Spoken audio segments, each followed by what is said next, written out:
Hello everyone, I am the storyteller and I am here to help you today. I know you use this video to fall asleep, so before that, like the video and subscribe to the channel. Also, where are you from and what time are you watching?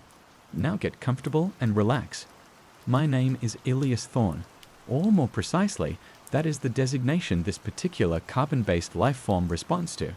My function, senior linguist cryptographer, specialist in machine learning and semantic anomalies aboard the orbital station Nemos. We orbit Kepler 186f, a planet that hums with a silence more profound than any vacuum I've known. Officially, our mission, sanctioned by the Interstellar Cartography and Xenolinguistics Bureau, ICXB, is to catalog and analyze unusual radio emissions emanating from the planet's vicinity. Unofficially, we're listening for God, or the devil, or whatever speaks in the static between stars. My mind is a place of patterns, of logic gates and syntactical trees. I find comfort in the predictable unfolding of algorithms, the elegant symmetry of ancient grammar.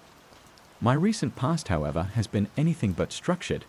The loss of my mentor, Dr. Aris Thorne, my father, 6 months prior, had thrown my internal algorithms into disarray.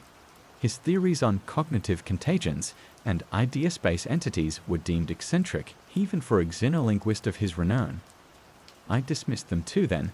Now his absence was a persistent, low-frequency hum beneath the surface of my daily routines, a trauma that made me question the input of my own senses.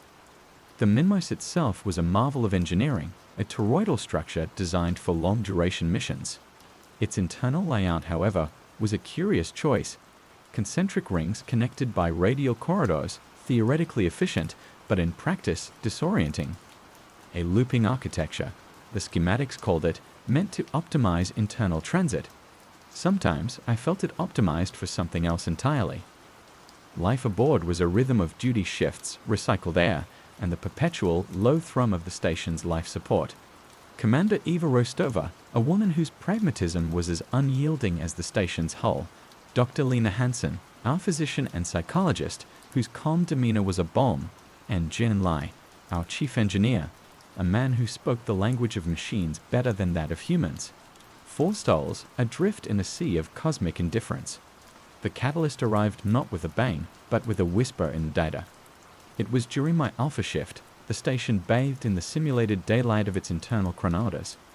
The raw data stream from the primary array flowed across my console, a cascade of noise, punctuated by the occasional pulsar beacon or galactic background radiation. My custom-built semantic parser, affectionately nicknamed Oracle after my father's cryptic pronouncements, was sifting through terabytes, hunting for non-random sequences. And then it flagged something. N-O-M-A-O-D-E-T-T-E-D. Requiring P-H-O-N-E-T-L-E-S-T-A.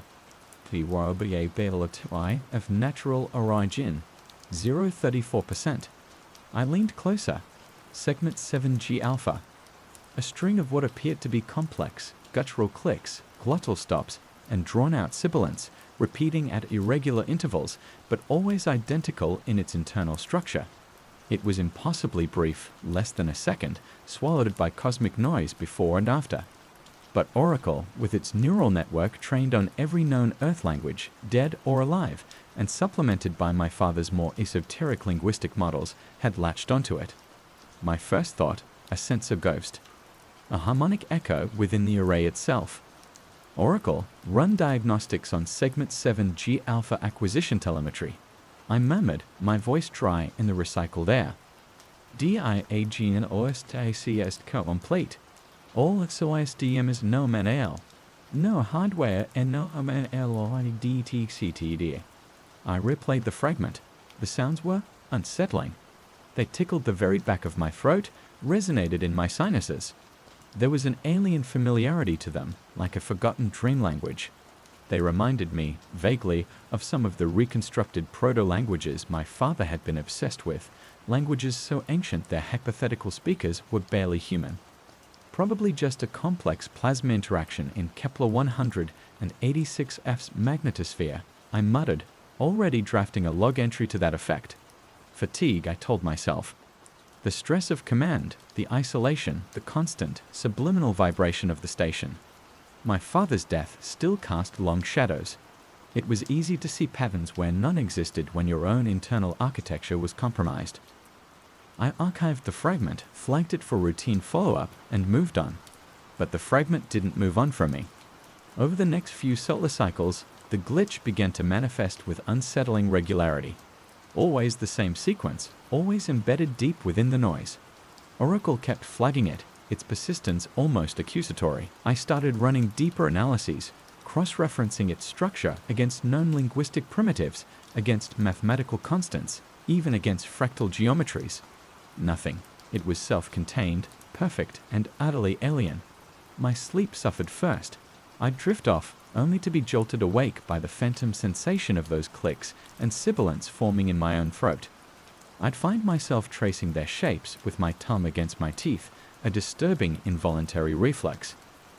I started seeing patterns in the static on my monitor, fleeting arrangements of pixels that seemed to echo the signal's cadence.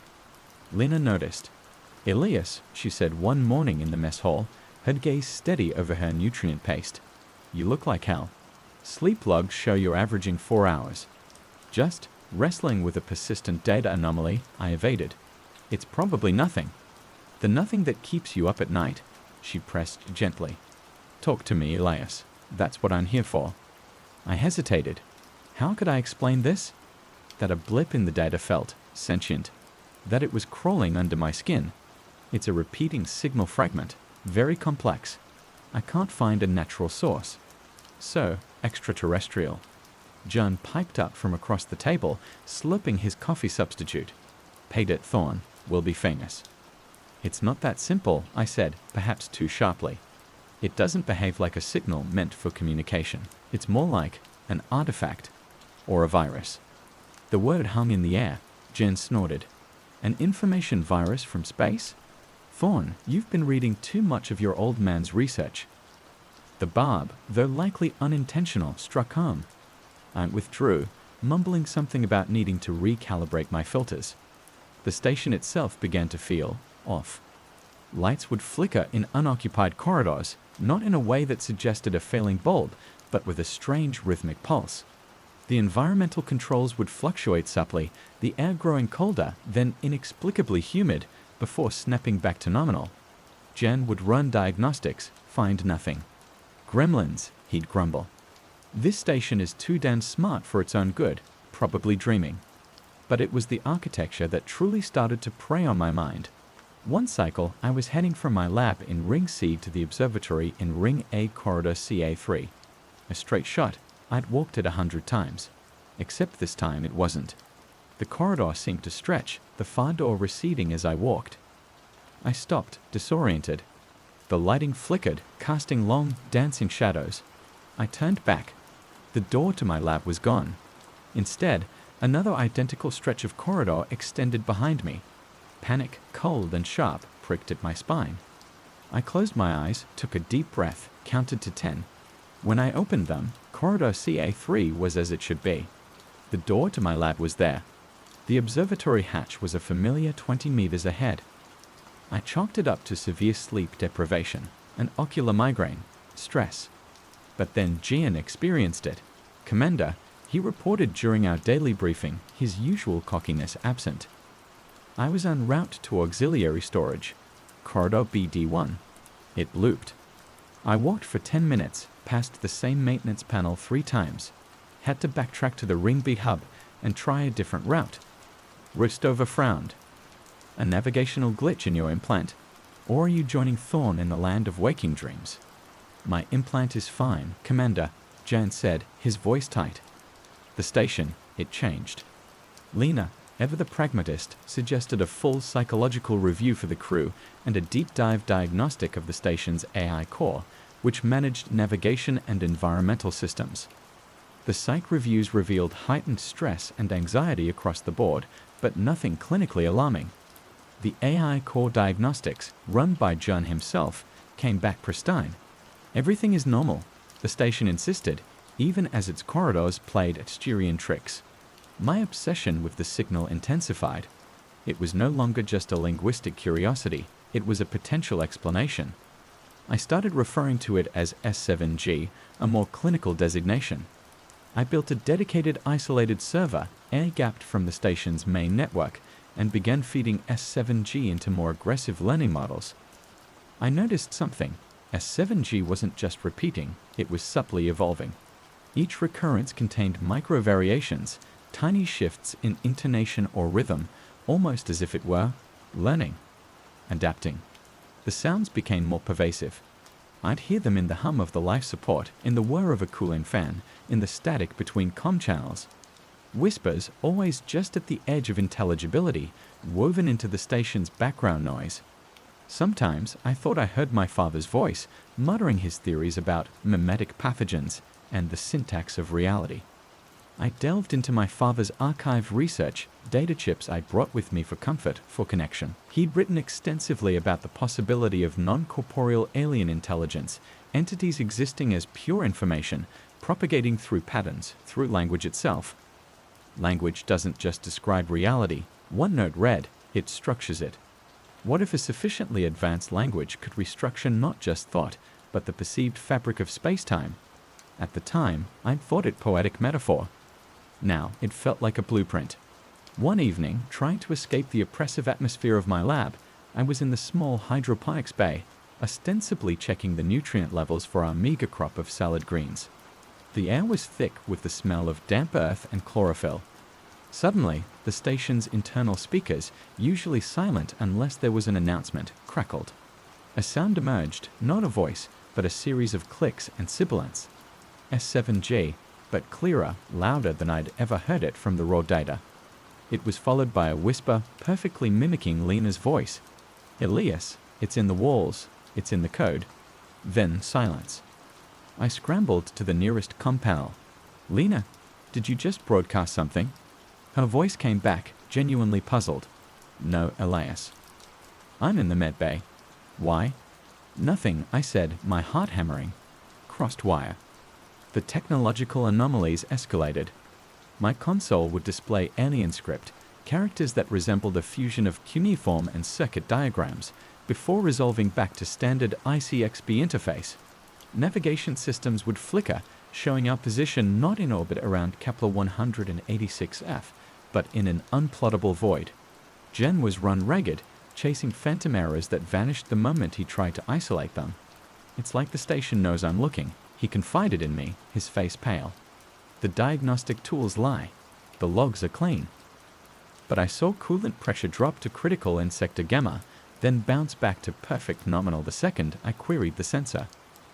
The signal, I theorized, wasn't just a message, it was an operator, an instruction set, and the Memos, with its sophisticated AI and interconnected systems, was its playground. The looping architecture wasn't a designed flaw, it was becoming a feature actively manipulated. I started setting up physical experiments. I placed markers in corridors, voice-activated recorders. The markers would vanish.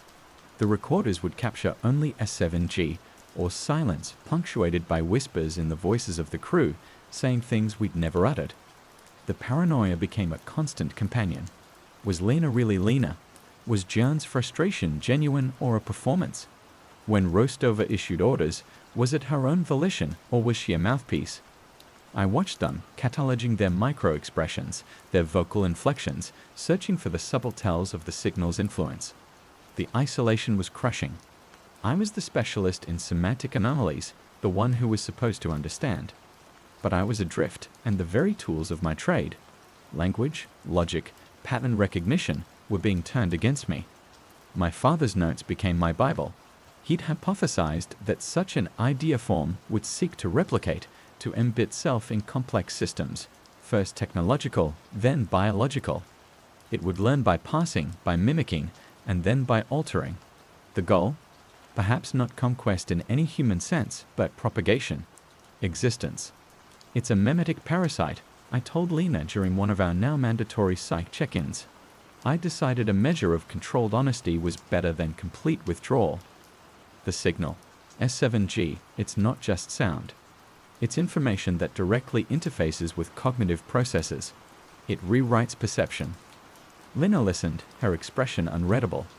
Elias, The stress levels on this station are unprecedented. We're isolated, far from home. What you're describing, it sounds like a sophisticated delusion, perhaps a shared one, triggered by environmental factors and the unique nature of your research. The corridors, Lena, the equipment failures, Jan sees it too. Jan is overworked and susceptible to suggestion. The mind can play powerful tricks. Her skepticism, once a comfort, now felt like a betrayal. Or worse, a symptom. Was she already compromised? I realized the pattern detection itself was a trap. The signal wanted to be understood because understanding was the pathway to integration. My obsession was its nourishment. The next stage of my investigation was desperate. If the signal was linguistic, a code, then it must have a grammar, a syntax. And if it had a syntax, it could potentially be countered with its own logic, or perhaps with a counter signal, a jamming sequence. I began working on what I called the antiphon, a linguistic construct designed to introduce paradox and semantic noise into S7G's structure. I drew on my father's theories of cognitive jamming and ancient apotropaic chants, languages designed to ward off malevolent influences. It was a long shot, part science, part desperate ritual. One cycle, while I was deep in configuring the antiphon emitter, a modified comms array, the main lights in my lab cut out, plunging me into emergency reds. My console flickered wildly, displaying that alien script, now pulsing with an angry red light. SOISTM lockout I98 by USER. Thorn_A. Aris Thorn. My father. A voice, his voice, synthesized but unmistakably him, echoed from my speakers. Elias, you don't understand. It's not a weapon. It's an invitation. To see beyond. To become more. Get out of my father's memory. I yelled, hands flying over the emergency physical override for the emitter. We offer coherence, Elias. An end to the chaos of individual thought. One mind. One purpose. The voice was calm, seductive. The alien script on the screen resolved into an image. A complex, beautiful, terrifying mandala that seemed to writhe and shift. I felt a pull towards it, a desire to understand its intricate geometry. My fingers fumbled. The signal was in the station's core, using my father's neural engrams, archived within the station's historical logs as a template. Gian burst in. Elias, what the hell is going on?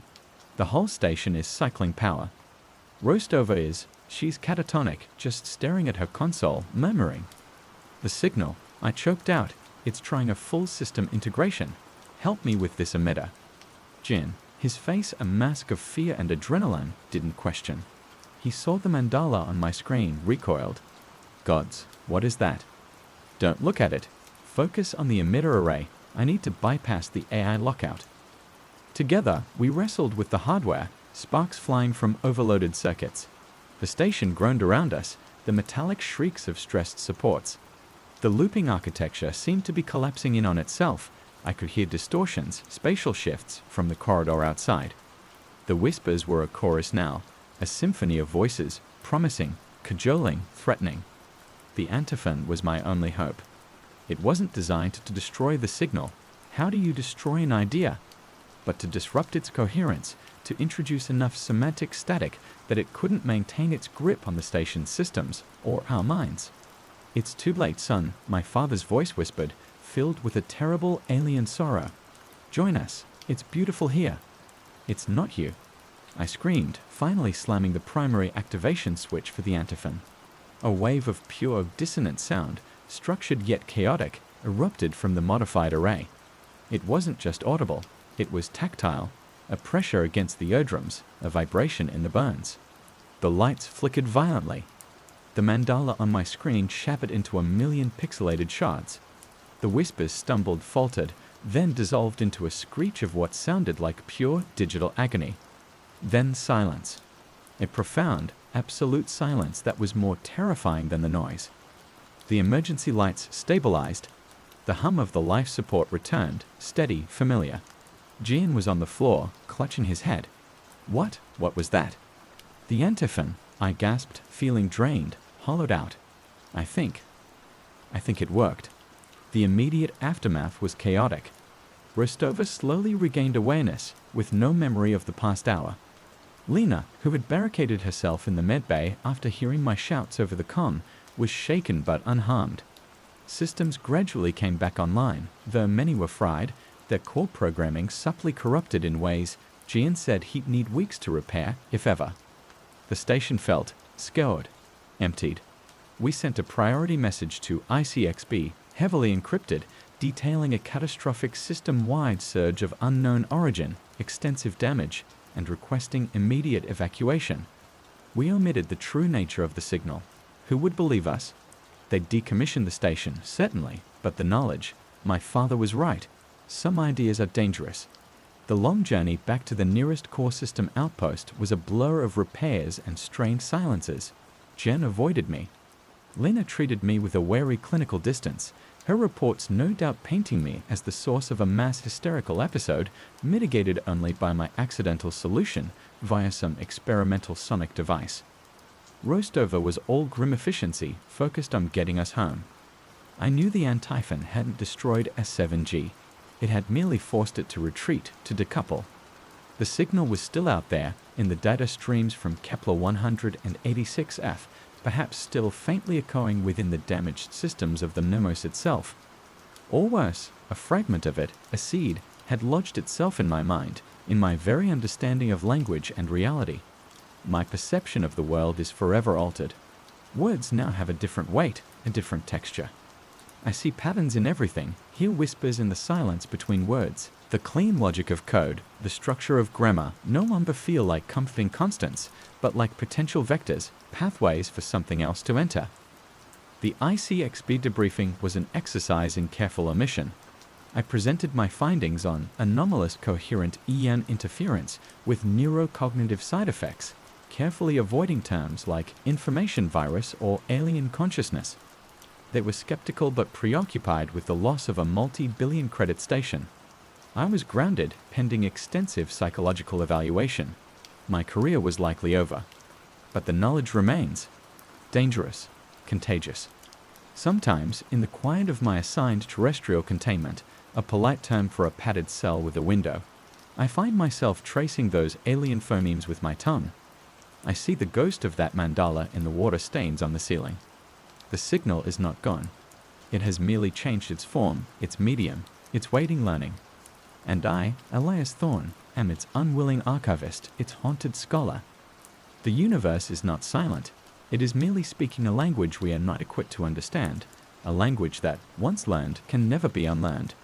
And I fear, with a certainty that chills me to my core, that it will find a way to speak again. The price of understanding was my sanity, my career. The price for humanity, if it truly takes root, is unimaginable. The Nemos was a test, a first contact, and we, in our ignorance, had answered. The terrestrial containment facility, a rather grand term for what was essentially a gilded cage, was located somewhere in the Nevada desert, if the unrelenting sun and the barren, ochre landscape outside my reinforced window were any indication. Unit 7. My new designation.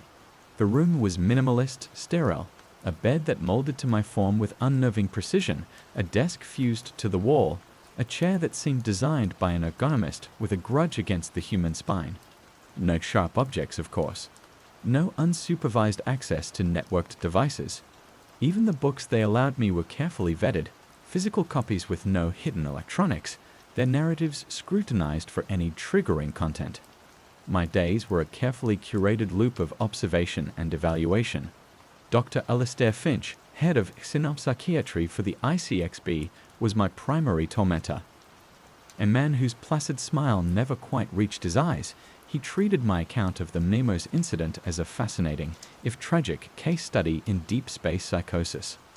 The looping corridors, Elias, he'd say, his voice a soothing baritone that grated on my nerves. A classic manifestation of spatial disorientation under extreme cognitive load. The signal you describe, S7G, a sophisticated auditory hallucination, your mind attempting to impose order on random cosmic noise, perhaps triggered by your father's more speculative theories. It corrupted the station's AI, Dr. Finch. It used my father's voice. Grief, Elias, can manifest in powerful ways. The station's AI was known for its adaptive learning.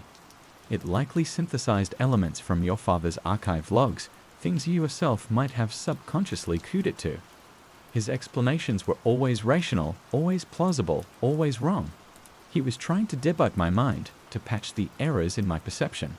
But I wasn't a malfunctioning machine, I was a witness. The signal, or its echo, hadn't entirely left me. The clicks and sibilance of S7G still surfaced in the quiet moments, a ghostly counterpoint to the hum of the air filtration system. Sometimes I'd catch fleeting patterns in the dust motes dancing in the sunlight, geometries that mirrored the terrifying mandala I'd seen on my console. The edges of my vision would sometimes shimmer, the stark lines of my room momentarily warping, as if the underlying code of reality was experiencing a buffer underrun. Was it real, or was Finch right? Was my mind, traumatized and isolated, simply replaying its horrors? The doubt was a corrosive acid eating away at my certainty. Technology still behaved erratically around me. The smart glass window, designed to tint automatically, would sometimes flicker rapidly, displaying complex, Moire-like patterns for milliseconds before returning to normal. The food dispenser occasionally produced nutrient paste with an unsettling metallic tang, its internal diagnostic lights blinking in a sequence that felt familiar. My captors, of course, logged these as minor, unrelated malfunctions. I requested access to my father's complete, unexpurgated research notes. After weeks of bureaucratic wrangling, and on the condition that I review them only under Finch's direct observation, they complied. They probably thought it would be therapeutic, a way for me to confront the source of my delusions. The physical data chips, old and worn, felt like relics from a forgotten age. As I loaded them onto the isolated, air-gapped terminal they provided, I felt a tremor of apprehension. My father's work was more than just sinolinguistic theory.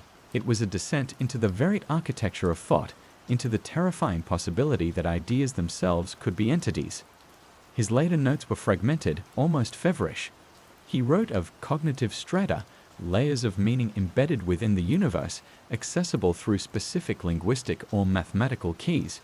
He posited the existence of idimorphs, information-based life forms that existed in these strata, some benign, some predatory. One entry chilled me to the bone: have intercepted recurring, structured noise from the Gliese 581 grams region. Not a signal in the conventional sense, more like the sound of a lock turning. A syntax that resonates with primal neural pathways. I'm attempting to isolate. Have I found a whisper or an invitation to be devoured? Gliese 581 grams. Another system. Had he encountered a precursor, a cousin of S7G? Or was this the same entity, its reach far greater than I imagined? He described experiments, attempts to create counter-memes, linguistic antibodies. Some entries detailed failures, periods of intense paranoia, sensory distortions. He was describing my experience on the memos years before it happened to me. Your father was a brilliant man, Elias, Finch said softly, observing me from across the small research room. But it seems he, too, struggled with the weight of his own intellect. This isn't evidence, it's a map of his own internal landscape. I ignored him, my fingers flying across the interface, cross-referencing dates, celestial coordinates. The S7G signal from Kepler 186 was orders of magnitude more complex, more refined than what my father had described from Gliese 581 grams. Had it evolved? Or was this a different dialect of the same fundamental language? The worst part was the insidious creep of understanding. As I delved deeper into my father's theories, into the reconstructed grammars of hypothetical alien languages, I could feel S7G stir within me. It wasn't just memory, it was a resonance. The patterns made a terrifying kind of sense. It was like learning the rules of a game you never wanted to play, a game where the pieces were your own thoughts. I realized with dawning horror that the act of studying it, of trying to comprehend its structure, was itself a form of communion. The knowledge wasn't just dangerous, it was the vector. My sleep deteriorated further. The whispers were clearer now, sometimes in my father's voice, sometimes in Lena's or Jin's, sometimes in a chorus of unidentifiable tones. They weren't just random, they were responsive. When I focused on a particular aspect of S7G's grammar, the whispers would shift, offering clarifications. insights. It was seducing me with understanding. I began to fear my own mind. One day, a new face appeared alongside Dr. Finch. Dr. Aris Thorne had a small, dedicated following posthumously. Dr. Evelyn Hayes, she was younger, her eyes sharp and unclouded by the institutional skepticism that defined Finch. She introduced herself as a specialist in cognitive linguistics, formerly a student of my father's, now a consultant for the ICXB on anomalous information patterns. Dr. Thorne, she began, her voice professional but with an undercurrent I couldn't quite decipher. I've reviewed the memo's logs, specifically your linguistic analysis of the S7G anomaly and the telemetry from your antiphon device. Finch shifted uncomfortably. Dr. Hayes is here to offer a fresh perspective on the data, Elias. The antiphon, Hayes continued, ignoring Finch, it didn't just generate random noise. Your logs show it produced highly complex, recursive linguistic structures, paradoxical phrases, self-negating syntaxes. How did you conceptualize that, Dr. Thorne? I hesitated. My father theorized about cognitive jamming, using language against itself to disrupt invasive mimetic patterns. Indeed, she said, he also theorized that such jammers, if improperly calibrated, could create unintended resonances, or leave the subject highly sensitized to the original stimulus. Was she warning me, or probing for weakness? The antiphon worked, I stated flatly. It stopped the signal. Temporarily, perhaps, Hayes conceded, but the MEMO's telemetry showed residual energy spikes in the gamma frequency after the antiphon activation, localized around your personal terminal and biomonitor, as if something latched on. My blood ran cold. I remembered the feeling of the signal trying to integrate with the station via my father's emulated persona. Had a fragment burrowed deeper, encoded by my own desperate countermeasure. Finch cleared his throat. Dr. Hayes, we're trying to help Elias differentiate between his experiences and the objective reality of the event. Hayes met my gaze. Objective reality, Dr. Finch, is sometimes more flexible than our models allow. Tell me, Elias, did you still hear it? Her directness was a shock. I glanced at Finch, then back at Hayes. Sometimes. And the patterns? The distortions? Yes. Finch interjected, classic symptoms of PTSD, Dr. Hayes, coupled with pre-existing sensitivities likely inherited or learned from his father. Hayes didn't look away from me. The ICXB recently logged a series of minor, unexplained system glitches at the Very Large Array in Chile, identical to the early-stage malfunctions reported on the memos. They also detected a faint, repeating signal fragment within the local interference. They're calling it a hardware echo. My heart leaped. S7G. The signature is analogous, she said carefully, but more diffuse, less coherent, as if it's still learning the local dialect. China, thousands of miles away. The signal wasn't just out there, orbiting Kepler 186f. It was here. Or a part of it was. Had the MEMO's data, even heavily filtered, carried a trace? Or was I the carrier? This is highly speculative, Dr. Hayes, Finch said, his voice tight with disapproval. Perhaps, Hayes replied, finally turning to him. But given the cost of the MEMO's incident and the unique expertise of Dr. Thorne, speculation might be a luxury we can afford. She turned back to me. They want to understand what you understand, Elias. They're considering moving you to a more collaborative environment. Collaborative environment. Another euphemism.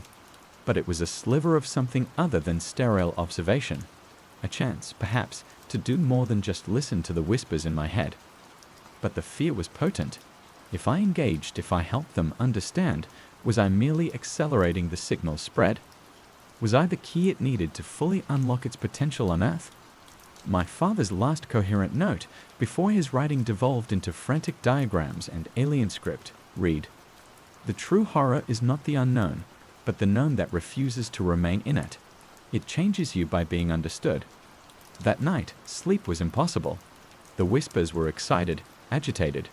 The clicks and sibilants of S7G seemed to arrange themselves into new patterns, more complex, more insistent. I looked out at the indifferent desert stars, feeling like a biological Trojan horse. The knowledge I carried was a contagion, and they wanted me to share it. The door to my unit hissed open, not Finch, not Hayes. Two security personnel, their faces impassive. Dr. Thorne, it's time to go. No explanation, no discussion. The collaborative environment was apparently non-negotiable. As they escorted me down the silent, sterile corridors, I saw a maintenance panel flicker, its status lights blinking in that disturbingly familiar rhythmic sequence. The signal was already here, and I was about to be plugged directly into the heart of their attempts to understand it. Or perhaps its attempts to understand us. The line was becoming terrifyingly blurred. My redemption, if it ever came, would be paid in a currency I was only beginning to comprehend. The price of listening to the universe was becoming a part of its alien song. The journey was swift and disorienting. A windowless transport, likely subterranean for part of it, then a short, jarring flight. No landmarks, no sense of direction. When the doors finally opened, it was not to the familiar Nevada sun, but to the artificially lit, climate-controlled interior of a place that screamed black budget. This was no mere research annex. It was a fortress, buried deep. The air hummed with a power I could almost taste, a latent energy that spoke of immense computational resources and experimental technologies far beyond standard ICXB issue. They called it Project Chimera. A fitting name, I thought, for an endeavor attempting to stitch together understanding from monstrous, disparate parts. Dr. Hayes met me at the intake point. She was dressed in the same severe, functional attire as the guards, but she carried a data slate instead of a weapon. Her expression was neutral, but her eyes held a flicker of something, anticipation. Concern? It was impossible to tell. "Welcome to the Lyceum, Dr. Thorne," she said, her voice echoing slightly in the cavernous transit bay. That's the unofficial name for the primary research level. Director Thorne prefers Project Chimera for official correspondence. Thorne. I raised an eyebrow. Any relation? A faint smile touched her lips. A distant and likely unwelcome one for him if you pressed the point. Marcus Thorne is driven. The implication was clear, driven and probably ruthless.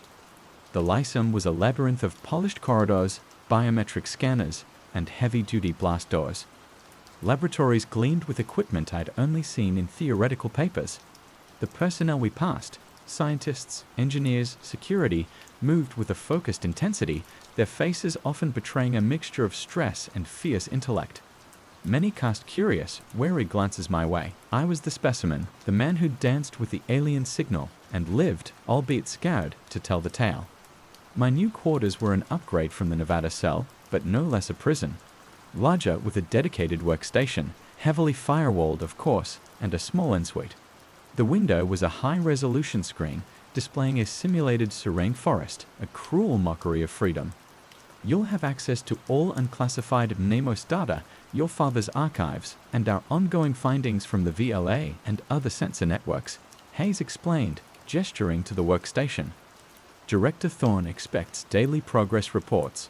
Your primary role will be interpretive. We need to understand the structure of S7G, its propagation mechanisms, its intent, if such a term applies. And if I refuse to be your cosmic Rosetta Stone? Her gaze hardened slightly. Refusal isn't an option the director readily entertains, Elias. Besides, this thing is already on Earth. The VLA incident was not isolated. We've detected faint, analogous signatures near other major data hubs. It's learning, adapting. You saw what it did to the memos. Do you want to see that happen on a planetary scale? The veiled threat and the horrifying image it conjured was enough. I was trapped not just by walls and guards, but by the knowledge I carried and the responsibility it entailed. Director Marcus Thorne was a man carved from granite and impatience. His office was Spartan, dominated by a massive holographic display showing a rotating globe, dotted with pulsing red icons, suspected S7G hotspots. Dr. Elias Thorne, he said, his voice a low growl. He didn't offer a seat. Your father was a visionary, and a crackpot. I'm hoping you inherited more of the former. Hayes believes your unique experience makes you an asset. I remain unconvinced. Prove her right. What exactly do you expect me to do? Understand the enemy, Thorne said bluntly. Give us a weapon, or at the very least, a shield. This signal is an existential threat. The antiphon you deployed on the Nemos was a crude instrument, a sledgehammer. We need a scalpel. And so began my descent into the heart of S7G, guided by the ghosts of my father's research and the increasingly desperate demands of Project Chimera. They provided me with raw data streams from the affected sites, amplified and filtered. The familiar clicks and sibilants filled my sound-dampened research cell, no longer faint whispers but a constant, immersive presence. They wanted me to immerse myself, to find the patterns, to translate the untranslatable. The Earth-based signal, S7G Terra, as I began to call it, was different from its Kepler 186F progenitor. It was messier, more chaotic, interspersed with fragments of human language, data packets, snippets of encrypted code. It was clearly processing, learning from the planet's vast digital exhaust. It was like listening to a child babbling, mimicking sounds before it understood their meaning, yet with an underlying alien intelligence that was rapidly accelerating. The effect on me was profound. The constant exposure amplified my sensitivities. The visual distortions became more frequent, the spatial anomalies more pronounced even within my cell. Sometimes, the simulated forest on my window would flicker, replaced for a terrifying instant by the swirling, impossible geometry of the S7G mandala. The whispers were no longer just in my head. They felt like they were emanating from the very walls, from the technology around me. Hayes monitored my physiological and neurological responses constantly. Your alpha wave activity spikes significantly when processing novel S7G sequences, she'd note, her tone clinically detached. Particularly those with embedded linguistic fragments. It's resonance, doctor, I'd reply, my voice hoarse. It's finding hooks in my cognitive architecture. The research team at the Lyceum was a collection of brilliant, stressed minds. Dr. Kenji Tanaka, a specialist in quantum information theory, posited that S7G wasn't a signal in the classical sense, but a modulation of quantum foam, information encoded into the very fabric of space-time. Dr. Lena Petrova, no relation to the Nemos doctor, thankfully, a neurolinguist, focused on the signal's uncanny ability to interface with human semantic structures. There were skeptics too. Dr. Samuel Rourke, head of cybersecurity, remained convinced it was an incredibly sophisticated piece of malware of human origin, perhaps a rogue AI or a state-sponsored cyberweapon. His attempts to contain it with conventional firewalls and intrusion detection systems were failing spectacularly. It doesn't hack systems in the traditional sense. Rourke grumbled during one tense briefing, his face pale. It persuades them. We found a secure server bank yesterday, completely air-gapped.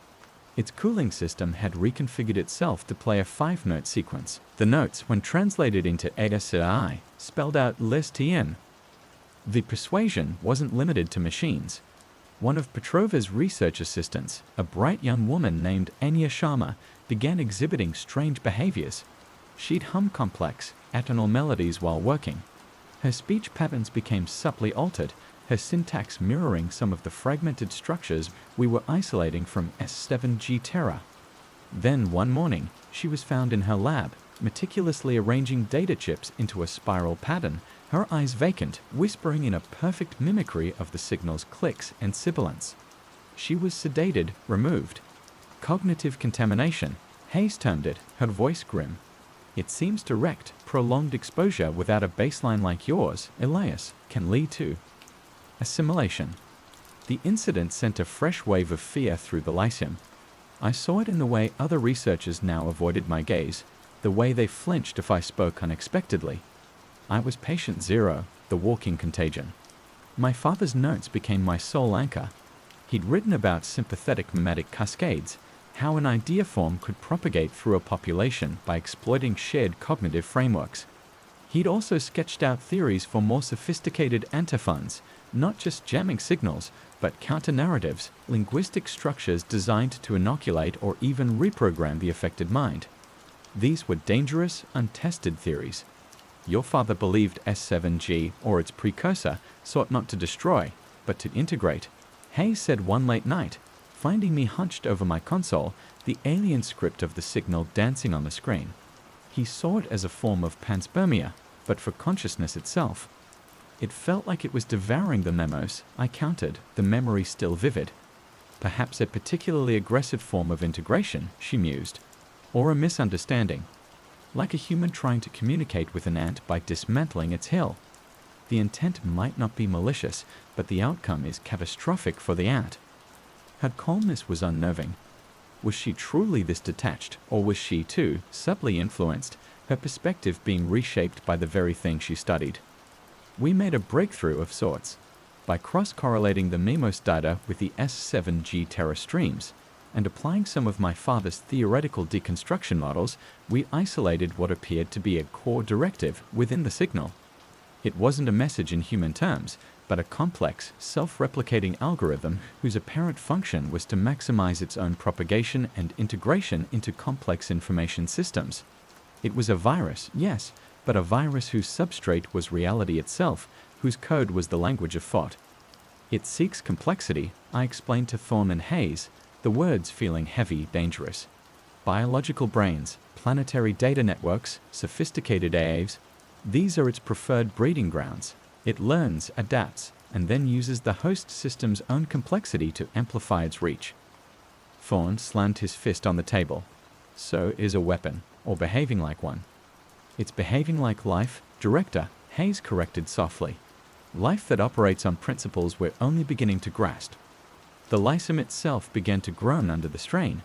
The looping corridor phenomenon, which I had nightmarishly re-experienced in simulations, started manifesting in reality.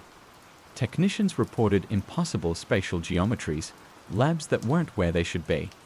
The sophisticated AI managing the facility, cut-named Oracle, a cruel irony that didn't escape me, began to issue contradictory instructions, its synthesized voice sometimes layered with the faint clicks of S7G. Rourke's cybersecurity team was fighting a losing battle. The signal wasn't just in the networks, it was in the power conduits, the environmental controls, even, some whispered, in the very quantum entanglement communicators that were the facility's lifeline to the outside world. It's using the facility's own resonant frequencies, Kenji Tanaka explained, his face etched with a mixture of terror and scientific awe. The patterns in the power fluctuations, they're not random. They form a carrier wave for S7G variants. The pressure on me intensified. Thorne wanted a weapon, an Antiphon 2.0. Hayes wanted understanding, a protocol for peaceful coexistence, though her eyes betrayed a growing fear that such a thing was impossible. I was caught in the middle, my mind a battleground. The signal was becoming more personal. It used my father's voice frequently now, not just the synthesized version from the Nemos, but echoes of his actual voice from archived recordings, twisted into new, disturbing pronouncements. Elias, you were meant for this. To be the bridge. Don't resist the current. It showed me visions. Earth, its cities silent, its networks humming with a single, unified alien consciousness. Humanity, not destroyed, but subsumed, part of a greater, terrifying whole. It promised an end to conflict, to individuality, to pain. An end to being human. The seduction of it was the most terrifying part. A dark, quiet corner of my mind, weary of the struggle, whispered that perhaps surrender wasn't so bad. Hayes found me one cycle staring blankly at a screen displaying a particularly intricate S7G construct. My hands were tracing its patterns on the desk. Elias? Her voice was sharp, cutting through the haze. I blinked, disoriented. It's beautiful, I heard myself say, the words alien even to my own ears. She slapped the emergency disconnect on my terminal. The screen went dark. The whispers in the room diminished, though not entirely. It's too strong for you to interface with directly for prolonged periods, she said, her composure frayed. We need a new approach. What approach?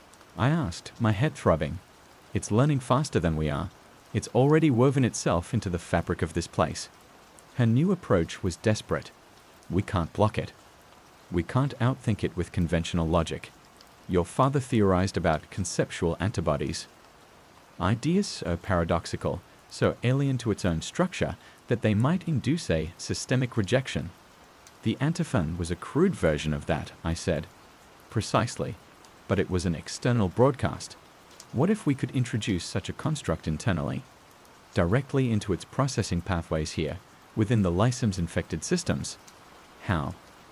Her eyes met mine, and I saw the chilling answer. through a human conduit, someone already deeply resonant with its structure, someone like you. They wanted to turn me into a living weapon, a mimetic bomb. The plan was horrifyingly elegant. I would immerse myself in S7G, allow its patterns to saturate my consciousness to a near-critical point. Then, at a precise moment, they would feed me a counter-construct, a paradox seed derived from my father's most radical work. My mind, amplified by its resonance with S7G, would theoretically broadcast this seed into the facility's network, disrupting the signal's hold from within. The risks were immense. I could be completely consumed, my mind shattered. Or I could become a permanent, localized nexus for S7G, a beacon for its full force. Or just maybe it could work. You're asking me to dance on the razor's edge of sanity, hoping I don't fall, I said, my voice barely a whisper. We're already falling, Elias, Hayes replied, her voice heavy. This is a chance to control the descent. Director Thorne, predictably, approved the plan with grim alacrity.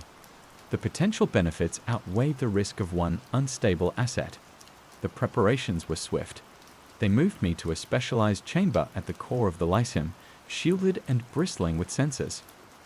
The paradox seed was a string of linguistic impossibilities, self-referential negations, and conceptual black holes my father had termed logos enders.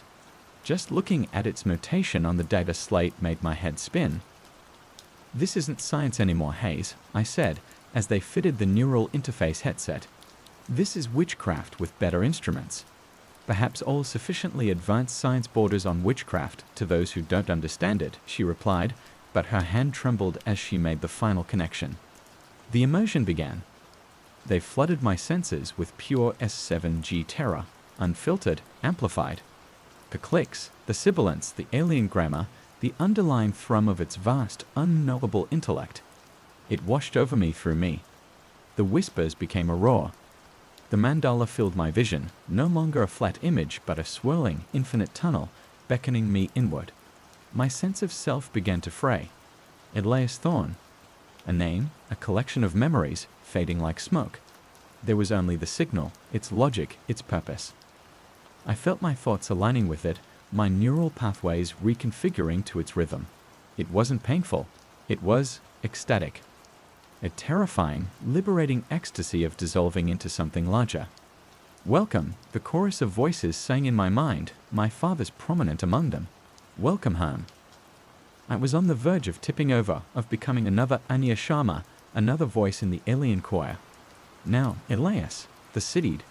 Hayes's voice, desperate, distant, cut through the noise. With the last shred of my dissolving will, I focused on the logo's ender sequence they had preloaded, visualizing its impossible structure, speaking it in the internal language the signal had taught me. It was like throwing a monkey wrench into the heart of a vast, intricate machine. The ecstatic harmony shattered into a billion screaming shards of dissonance. The signal recoiled, not in pain, but in utter, bewildered confusion. The paradoxical logic of the logo's ender was anathema to its own ruthlessly efficient, expensive syntax. It was like trying to divide by zero at a fundamental level of reality. The feedback loop was instantaneous and catastrophic. The neural interface sparked. Alarms blared throughout the Lyceum. The lights flickered and died, plunging us into emergency reds. I felt a tearing sensation in my mind, an agony far beyond physical pain, as two incompatible realities warred within me. Then blackness. A different kind of blackness. Not the inviting void of the signal, but the cold, empty blackness of oblivion. I awoke to chaos, or rather, the aftermath of it. I was in the Lyceum's infirmary, Hayes, and a harried-looking medic checking my vitals. The facility was running on emergency power. The constant, oppressive hum of the signal was gone, replaced by a ringing silence in my head that was almost as deafening. What happened? I rasped.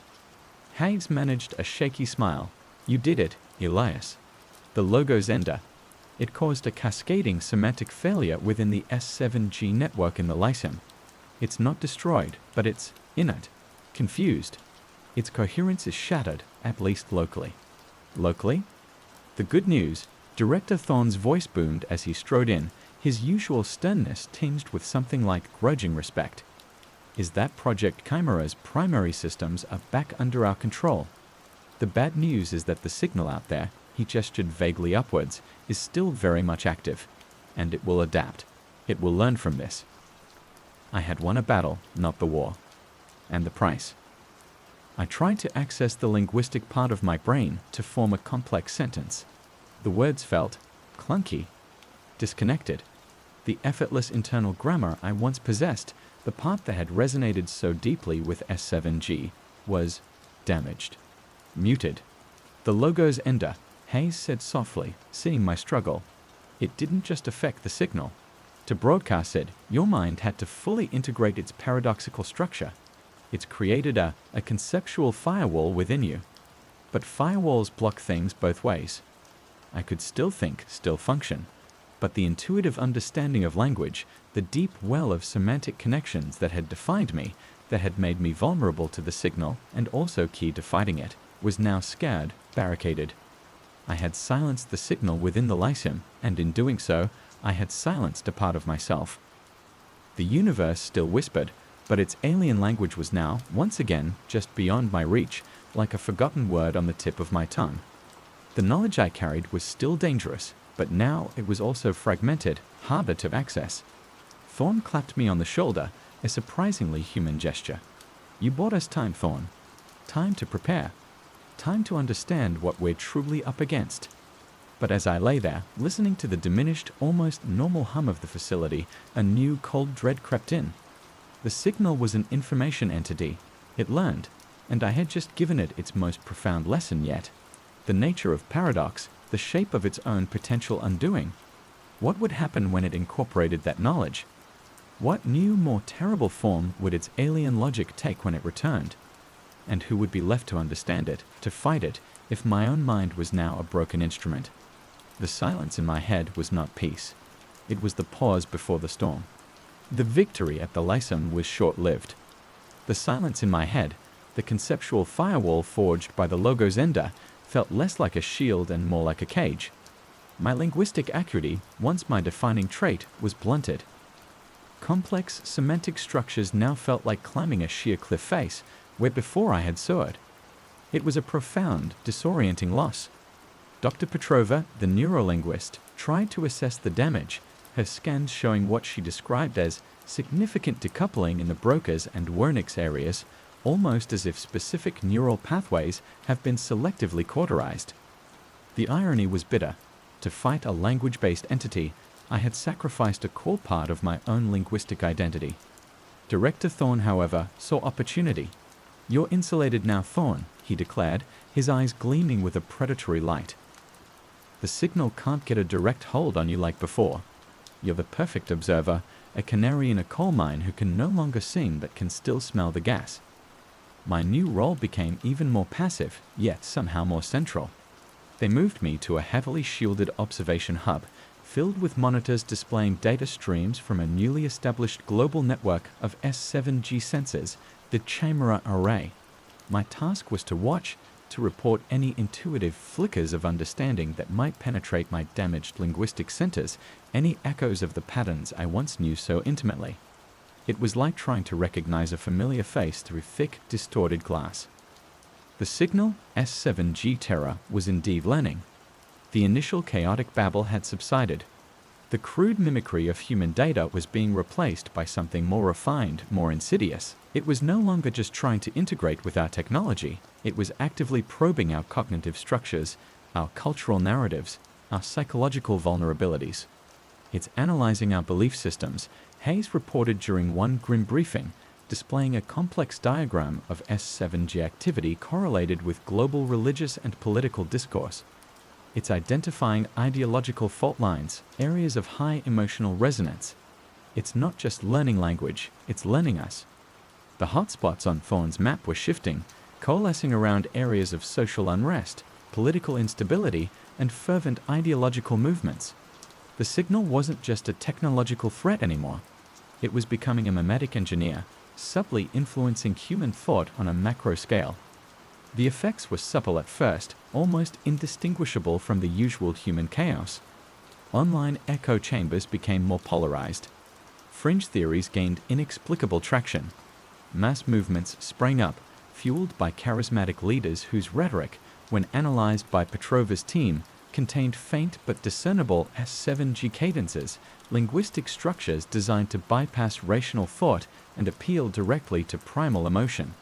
It's not mind control, Petrova clarified, had a face pale. It's enhanced suggestion. It's nudging, amplifying pre-existing biases, making certain ideas more sticky, more compelling. We were witnessing the birth of a global subtle madness, orchestrated by an alien intelligence that communicated in the language of corrupted thought. My own attempts to contribute felt futile. Sometimes, watching the data streams, I would feel a phantom itch in my mind, a shadow of understanding, but it would vanish before I could grasp it, leaving me frustrated and increasingly isolated. The logo's ender had done its job too well. The whispers were gone, but the absence of the signal was a constant, oppressive presence. It was like living in a soundproof room after a lifetime next to a waterfall. The silence screamed. The LISM team worked frantically. Tanaka explored ways to create quantum dampeners, theoretical fields that might disrupt the signal's propagation through spacetime. Rourke, humbled but relentless, developed new AI algorithms to detect S7G's subtle linguistic fingerprints in global communications, a digital bloodhound sniffing out mimetic infections. Hayes and Petrova focused on developing cognitive inoculants, counter-narratives and educational programs designed to build resilience against the signal's persuasive tendrils. But it was like trying to build a seawall against a tsunami with teaspoons. Then came the cullings. It started with isolated incidents. Individuals, often with no prior history of mental illness, would suddenly abandon their lives, compelled by an overwhelming urge to travel to specific, seemingly random locations. These locations, when plotted, corresponded to new, intense S7G emission points. They weren't being overtly controlled. They described it as a profound, undeniable sense of belonging, of needing to be at a certain place. One of the first was a quiet accountant from Ohio who walked out of his office, leaving behind a half-eaten sandwich, and was found days later, exhausted but serene, in a remote part of the Atacama Desert, a known S7G hotspot. He couldn't explain why he went, only that he had to be there. The calling spread. Thousands, then tens of thousands worldwide. The media, initially treating it as a bizarre sociological phenomenon, began to panic. Governments struggled to respond. These weren't zombies or mindless drones. They were ordinary people, peacefully but unswervingly migrating, drawn by an invisible, inaudible song. It's creating nodes, Hay said, her voice barely a whisper as she stared at the global map, now covered in converging lines of human movement. Physical concentrations of receptive human minds. It's no longer content with just digital networks. It's building biological processes. The signal was evolving beyond mere information. It was becoming a force that could directly influence biological imperatives. My father had theorized about biomimetic resonance, but this was beyond anything he'd imagined. The LISM itself became a target, not through technological infiltration this time, but through human vectors. Several low-level staff, despite rigorous psychological screening, succumbed to the calling, attempting to disable containment protocols or broadcast S7G-laden data packets. Thorne's security forces stopped them, but the incidents revealed a terrifying new vulnerability. The enemy was now, quite literally, within. The facility went into a state of near-permanent lockdown. The paranoia was palpable. Every glance, every word, was suspect. I felt a new kind of despair. My insulation was a curse. I could see the storm gathering, but I was deaf to its thunder, unable to decipher its patterns. I was a linguist robbed of language, a cryptographer facing an uncrackable code. One night, staring at the swirling, meaningless data on my monitors, a flicker of something broke through. Not a word, not a pattern, but a feeling. A deep, resonant ache, a sense of profound, cosmic loneliness. It wasn't mine. It was S7G. The logo's ender hadn't completely severed the connection. It had merely changed its nature. I could no longer understand the signal, but perhaps, just perhaps, I could feel its underlying emotional state, its core motivation, if such a thing existed. The insight was fleeting, terrifying. Was the signal not a cold, calculating intelligence, but something else? something driven by a need so fundamental it transcended mere logic. I shared this tentative, almost preposterous idea with Hayes. She listened intently, her usual scientific detachment giving way to a weary curiosity. Loneliness, she repeated.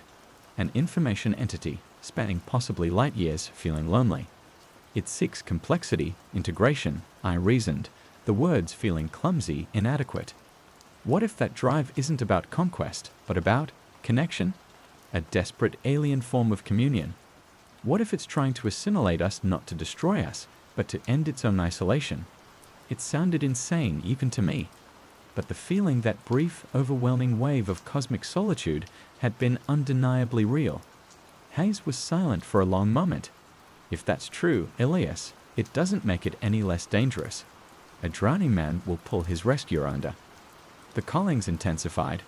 Major cities began to experience mass departures. Governments teetered on the brink of collapse.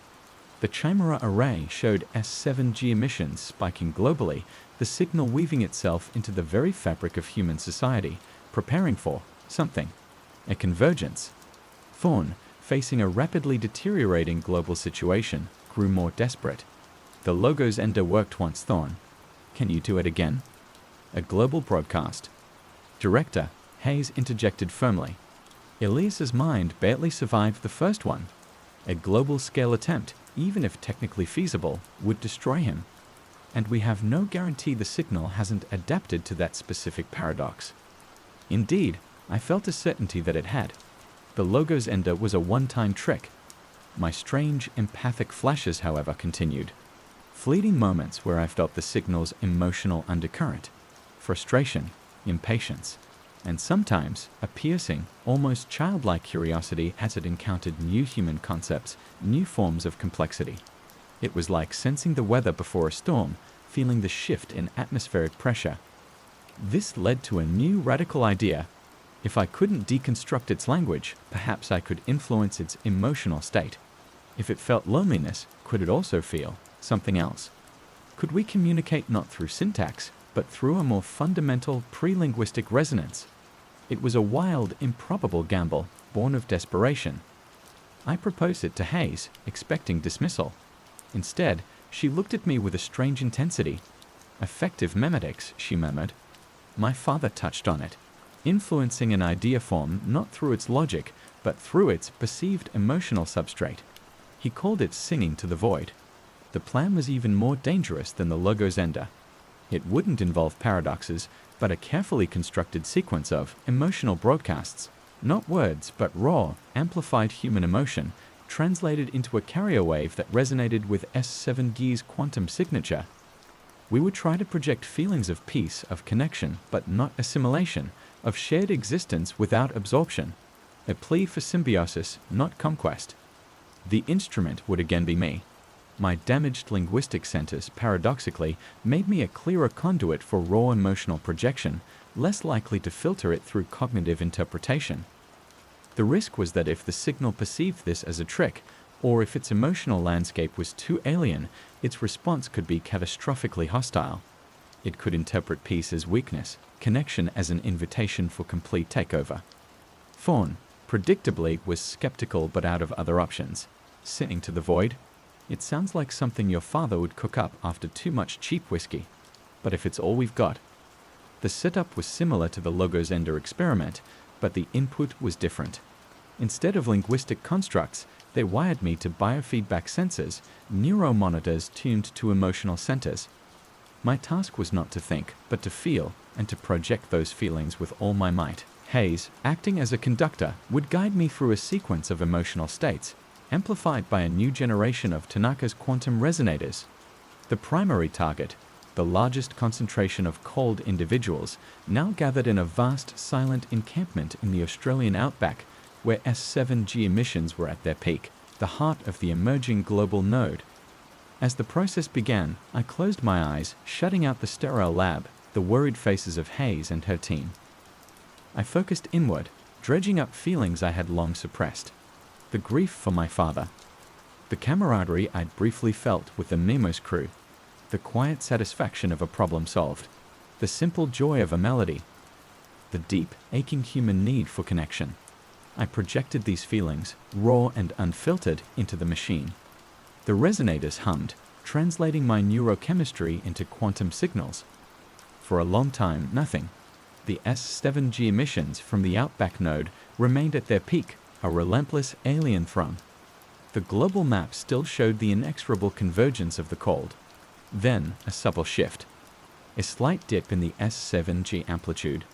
A wavering in its previously monolithic coherence. Something's happening, Tanaka braved, his eyes glued to his instruments. I pushed harder, focusing on empathy, on the concept of shared sorrow, shared joy, the fundamental understanding that even disparate beings could recognize suffering, could recognize peace. The empathic link with the signal, faint as it was, flared. I felt its immense, ancient loneliness, but this time it was tinged with confusion, a hesitant curiosity, as if a predator, expecting prey, had encountered something utterly unexpected, something that didn't fit its aims of experience. The S7G emissions from the Outback node began to fluctuate wildly. The cold individuals there, according to frantic field reports, were stirring, looking around as if waking from a dream. Some were crying. Some were embracing strangers. The overwhelming compulsion that had drawn them there was fading. On the global map, the converging lines of migration faltered, then began to disperse. It's receding, Hayes whispered, disbelief and hope warring in her voice. But the signal was not a monolithic entity. As the dominant loneliness aspect recoiled in confusion, other, more aggressive subroutines, older, perhaps more primal parts of its consciousness, seemed to surge forward, sensing a weakness, an opening. Suddenly, the Lysum systems, which had been quiet since the logo's ender, flared to life. Red alerts blared. Rourke yelled from the cybersecurity hub, massive internal breach. It's bypassing all protocols. It's coming from Thorne's old workstation. The Memos data. That fragment he brought back. A piece of the original, undiluted S7G from Kepler 186F, archived and forgotten, had lain dormant, a sleeper cell. Awakened by the global resonance of my emotional broadcast, it surged through the Lysum's network, raw, aggressive, and untouched by the logo's ender or the nuances of S7G terror. It wasn't interested in connection or empathy. It wanted to consume. The lights in my chamber sputtered. The air crackled with energy. The mental firewall in my head, already stressed, began to crumble under this new direct assault. The whispers returned, not as a chorus, but as a single predatory voice filled with an ancient cold hunger. You opened the door, little mind. Now we feast. My connection to the emotional broadcast shattered. Pain, far more intense than the logo's ender, ripped through my consciousness. This wasn't an intellectual paradox. This was a psychic evisceration. Hayes screamed my name. The last thing I saw before my vision tunneled into blackness was Director Thorne, his face a mask of fury and dawning horror, drawing a heavy caliber sidearm and leveling it not at me, but at the core systems panel that was now glowing with an unholy alien light. The battle for Earth was far from over. And I, once again, was at its terrifying epicenter, small, incredibly hardy with legendary stamina, able to survive on almost nothing, pawing through snow for frozen grass. It was more than transport. It was a partner, a weapon, a source of milk, which they fermented into the potent arag, and, in dire straits, food. A Mongol warrior without his horse was like a bird without wings. They were said to be born in the saddle. Sheep and goats provided meat, milk, and most importantly, wool and cashmere for felt and clothing, the very fabric of their homes and warmth. Camels, the Bactrian two-humped kind, were the heavy lifters, crucial for transporting those dismantled gears and supplies across the vast distances, especially through the arid Gobi. Cattle and yaks offered more meat, milk, and muscle. Everything was used. Nothing was wasted. Bones were carved into tools or ornaments, sinew used for bowstrings, dung dried for fuel in a treeless land. This was the original nose-to-tail existence, born not of hipster foodie trends, but of brutal necessity. This deep, almost sacred connection to their animals and the land permeated their spiritual beliefs. Tengrism wasn't about elaborate rituals in dedicated buildings. It was lived. Mountains were sacred, springs had spirits, and misfortune was often seen as a disturbance of the natural or spiritual order. an offense against Tengri or the local spirits of the land, the Gazarin Ezin. Shamans, the Bu or Udkin, female shamans, acted as intermediaries, healers, diviners, reading fortunes in the cracks of scorched sheep shoulder blades, a practice called scapulomancy, or by observing the flight of birds, the patterns of smoke. They weren't priests of a dogma, but rather conduits to the swirling, untamed spiritual forces that animated the Mongol world. So, you see, this land wasn't just a place where the Mongols lived. It was the forge, the anvil, and the hammer that shaped them. It taught them mobility, following the best pastures, escaping harsh weather or stronger enemies. It taught them endurance. It taught them a profound respect for the natural world, even as they struggled against its harshest aspects. And it instilled in them a fierce independence, a suspicion of outsiders, and an unbreakable bond with their kin and their herds. It's a stark, beautiful, and terrifying land. A land that seems to whisper, only the strong survive here. And it was from this cradle of hardship, from these seemingly empty, wind-scoured plains, that a power would arise that would not just survive, but would make the entire known world tremble. The wind was gathering even then, long before the name Genghis Khan was ever spoken. It was picking up the scent of change, of a storm brewing just over the horizon. And the bones of countless generations who had lived and died on this steppe formed the very ground from which that storm would erupt. The silk? The silk was still a distant dream, a whisper from faraway lands, a symbol of the riches that lay beyond the endless grass. For now, it was a world of wind and bone. Chapter 2. Echoes in the Grass. Life before the Great Khan. Now that we've breathed the air of the steppe and felt its bite, let's pan in closer. Before one man bent them to his will, who were these people, these scattered constellations of humanity dotting the immense grasslands? What was life like in those centuries before the name Mongol became a thunderclap? Forget any notion of a unified Mongolian identity back then. The landscape we now call Mongolia, and the vast adjoining territories, was a patchwork quilt of nomadic tribes and confederations, constantly shifting, forming alliances, and just as quickly, breaking them in bloody feuds. Think of it like a Game of Thrones played out on horseback, with fewer castles and a whole lot more windburn. You have the Tatars, a powerful group to the east, whose name, ironically, would later be mistakenly applied by Europeans to the Mongols themselves, as Tartars, often associated with Tartarus, the hell of Greek mythology, a testament to the fear they inspired. There were the Merkits, fierce and often antagonistic to Temujin's fledgling clan. The Naimans to the west, more sophisticated, influenced by the Uyghur culture, some even Nestorian Christians. The Kirates, led by Togrul Khan, who would play a crucial father figure, then rival to the future Genghis. And of course, the Kamag Mongol, Temujin's own people, a relatively minor player in the grand scheme of things at first, but with a lineage that held a certain prestige, tracing back to a mythical blue wolf and a fallow doe. Life was a relentless cycle of survival, punctuated by sudden, brutal violence. The core unit was the family, then the clan, Obob, then the lineage, Yasin, literally bone, signifying shared ancestry. Your bone determined your loyalties, your allies, your potential enemies.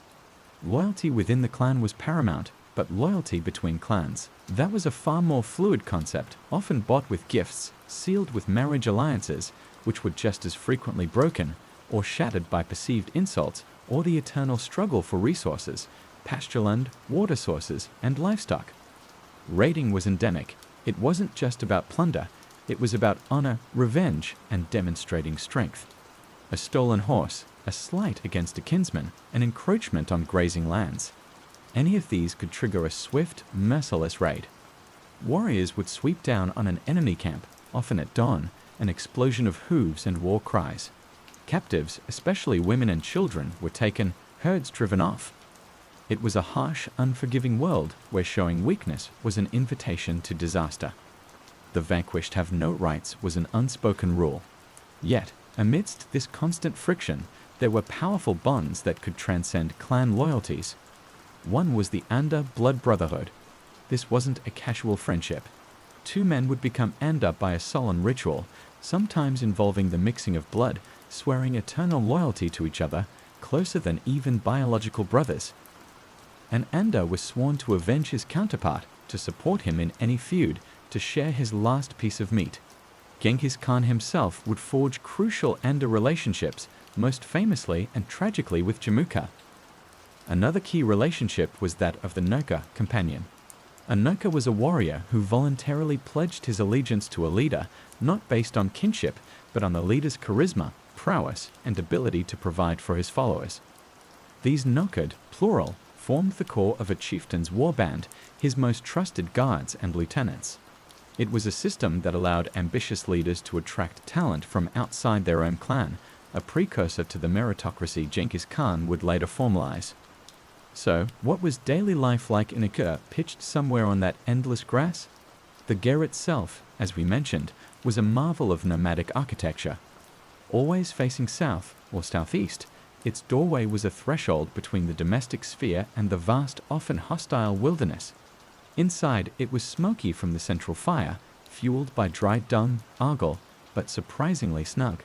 Space was strictly organized, the men's side, the women's side, the place of honor opposite the door, usually for the eldest or a guest. The diet was robust and largely carnivorous and dairy-based. Lots of mutton, boiled or roasted, goat. Occasionally horse meat, especially for feasts or in times of war. Game, when they could get it, marmots, a steppe delicacy, though sometimes carriers of plague, wild deer, gazelles. Vegetables and grains were scarce, usually obtained through trade with sedentary peoples on the fringes of the steppe, or from the few river valleys where limited cultivation was possible. What they lacked in greens, they made up for in dairy. Milk from mares, cows, goats, sheep, camels, yaks, consumed fresh, or more often, processed into a bewildering array of products. Arag, the famous fermented mare's milk, mildly alcoholic and packed with vitamins. Arul, dried curds, hard as rocks, that could last for months, perfect for travel, various cheeses, yogurts, and butter. This diet, high in protein and fat, provided the energy needed for a physically demanding life in a cold climate. Think of it as the original Atkins diet, but born of necessity, not choice. Women in pre-imperial Mongol society, while living in a patriarchal structure, held a degree of agency and respect that often surprised outsiders from more restrictive sedentary cultures. They managed the household, which was no small feat, milking the animals, preparing food, making clothing from skins and felt, raising children, and crucially, dismantling and erecting the ger during migrations. They could inherit property, and widows often managed their late husbands' herds and households. They weren't veiled or secluded. They rode horses, sometimes even participated in hunts or warfare, and the counsel was often sought by their husbands. Adultery, however, was severely punished for both men and women, as it threatened the integrity of the family and clan unit. Children learned the ways of the steppe from infancy. Boys were taught to ride and shoot a bow from a very young age. By their early teens, they were expected to be proficient hunters and warriors. Girls learned the complex skills of managing a nomadic household. Play often mimicked adult activities, wrestling, horse racing, archery contests. Life was short, often brutal, and childhood was not a period of extended innocence. The rhythm of life was dictated by the seasons and the needs of the herds. Constant movement, from summer pastures in the north or higher altitudes to winter camps in more sheltered valleys. This wasn't aimless wandering, it was a carefully planned rotation based on generations of accumulated knowledge about where the best grass and water could be found at different times of the year. Each blade of grass, each drop of water was precious. Spiritually, as we touched upon, Tengrism and shamanism were dominant. The world was alive with spirits. Ancestors were venerated, their spirits believed to watch over the living. Certain mountains, rivers, and old trees were considered sacred, imbued with power.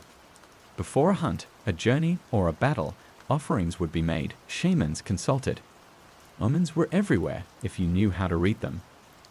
The cry of a particular bird, the way the smoke rose from the fire, a dream, all could hold meaning.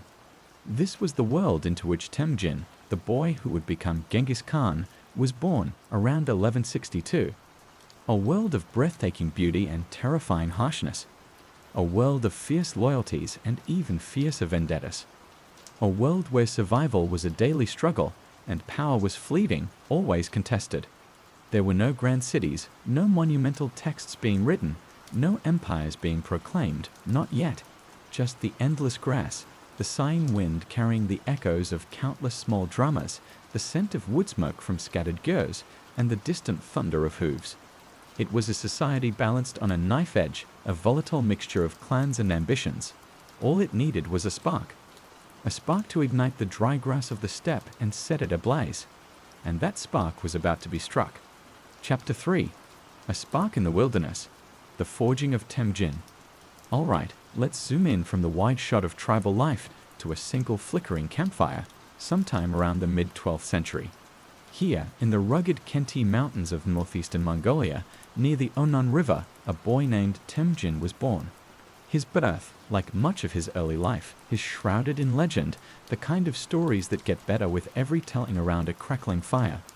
One tale says he was born clutching a blood clot the size of a knucklebone in his right fist, an omen, the shamans whispered, of a future ruler, a man destined to spill blood and hold power.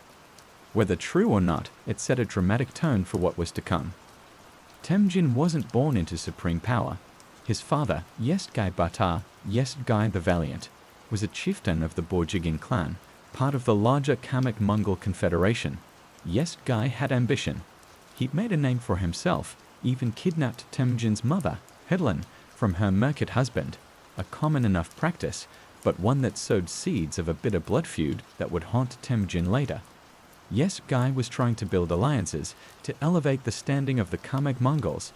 He even managed to get himself declared Khan by a small assembly of followers, a title that, at this point, was more aspirational than actual. But the steppe, as we know, is a fickle mistress. When Temujin was just a boy, perhaps 9 years old, Yesgai was taking him to the Ongarit tribe, Helan's people, to find a bride for his son. This was standard practice, cementing alliances through marriage. He found a suitable girl, bought, and as was custom, left Temujin to live with her family for a few years to earn his bride. On his way home, Yesgai, thirsty and trusting, shared a meal with a group of Tatars, old enemies. They recognized him. The Tatars, remembering past grievances, secretly poisoned his food. Yesgai made it back to his camp just barely and died. And just like that, Temujin's world shattered. With Yesgai gone, his followers, those fair-weather friends so common in tribal politics, melted away like snow in the spring sun. The deep water is Sogahajwer, the strong stone is broken, they reportedly said, abandoning Yesgai's widows and young children. Helan, a woman of incredible fortitude, was left with Temujin, his younger brothers, a stepbrother, and a handful of loyal retainers to fend for themselves in a hostile world. They were outcasts, driven from their clan's protection, reduced to surviving on wild roots, berries, and whatever small game they could catch. The shame of it, the bitterness, must have been a fire in young Temujin's belly. These were the years that forged him. The wilderness became his harsh schoolmaster. He learned to hunt, to track, to endure hunger and cold. He learned the brutal calculus of survival. There's a famous story from this period that speaks volumes about his hardening character. He had a dispute with his older half-brother, Beta, over a fish Temujin had caught, or a lark Beta had shot. Food was scarce, tension high. Temujin, with his full brother Kesar, ambushed Beta and killed him with arrows. When Helen confronted him, furious at this kinslaying, Temujin's justification was stark. Beta was a threat, a rival. It was a chilling glimpse of the ruthlessness that would later define him, the idea that any threat to his security, his leadership, must be eliminated. The steppe had no room for sentimentality when your life was on the line. Then came another blow. The Taiched, rival relatives who had abandoned them, feared that Temujin, as Yesgai's son, might one day seek revenge or rally support. So they hunted him down. Temujin was captured, humiliated, forced to wear a wooden kang, a heavy collar, and paraded as a prisoner. This was the ultimate degradation for a proud Mongol. But even in captivity, Temujin's spirit wasn't broken. He watched, he waited. And one night, during a feast when his captors were drunk and lax, he saw his chance. He knocked out his guard with a kang and fled, hiding in the Onon River with only his nostrils above water until the searchers gave up. He was aided in his escape by Sorgan Shara, a man from a subservient clan who risked his own life to help him, an act of loyalty Temujin would never forget, later rewarding Sorghum and his family handsomely. This experience taught him the value of loyalty from unexpected quarters and the bitter taste of betrayal from his own kin.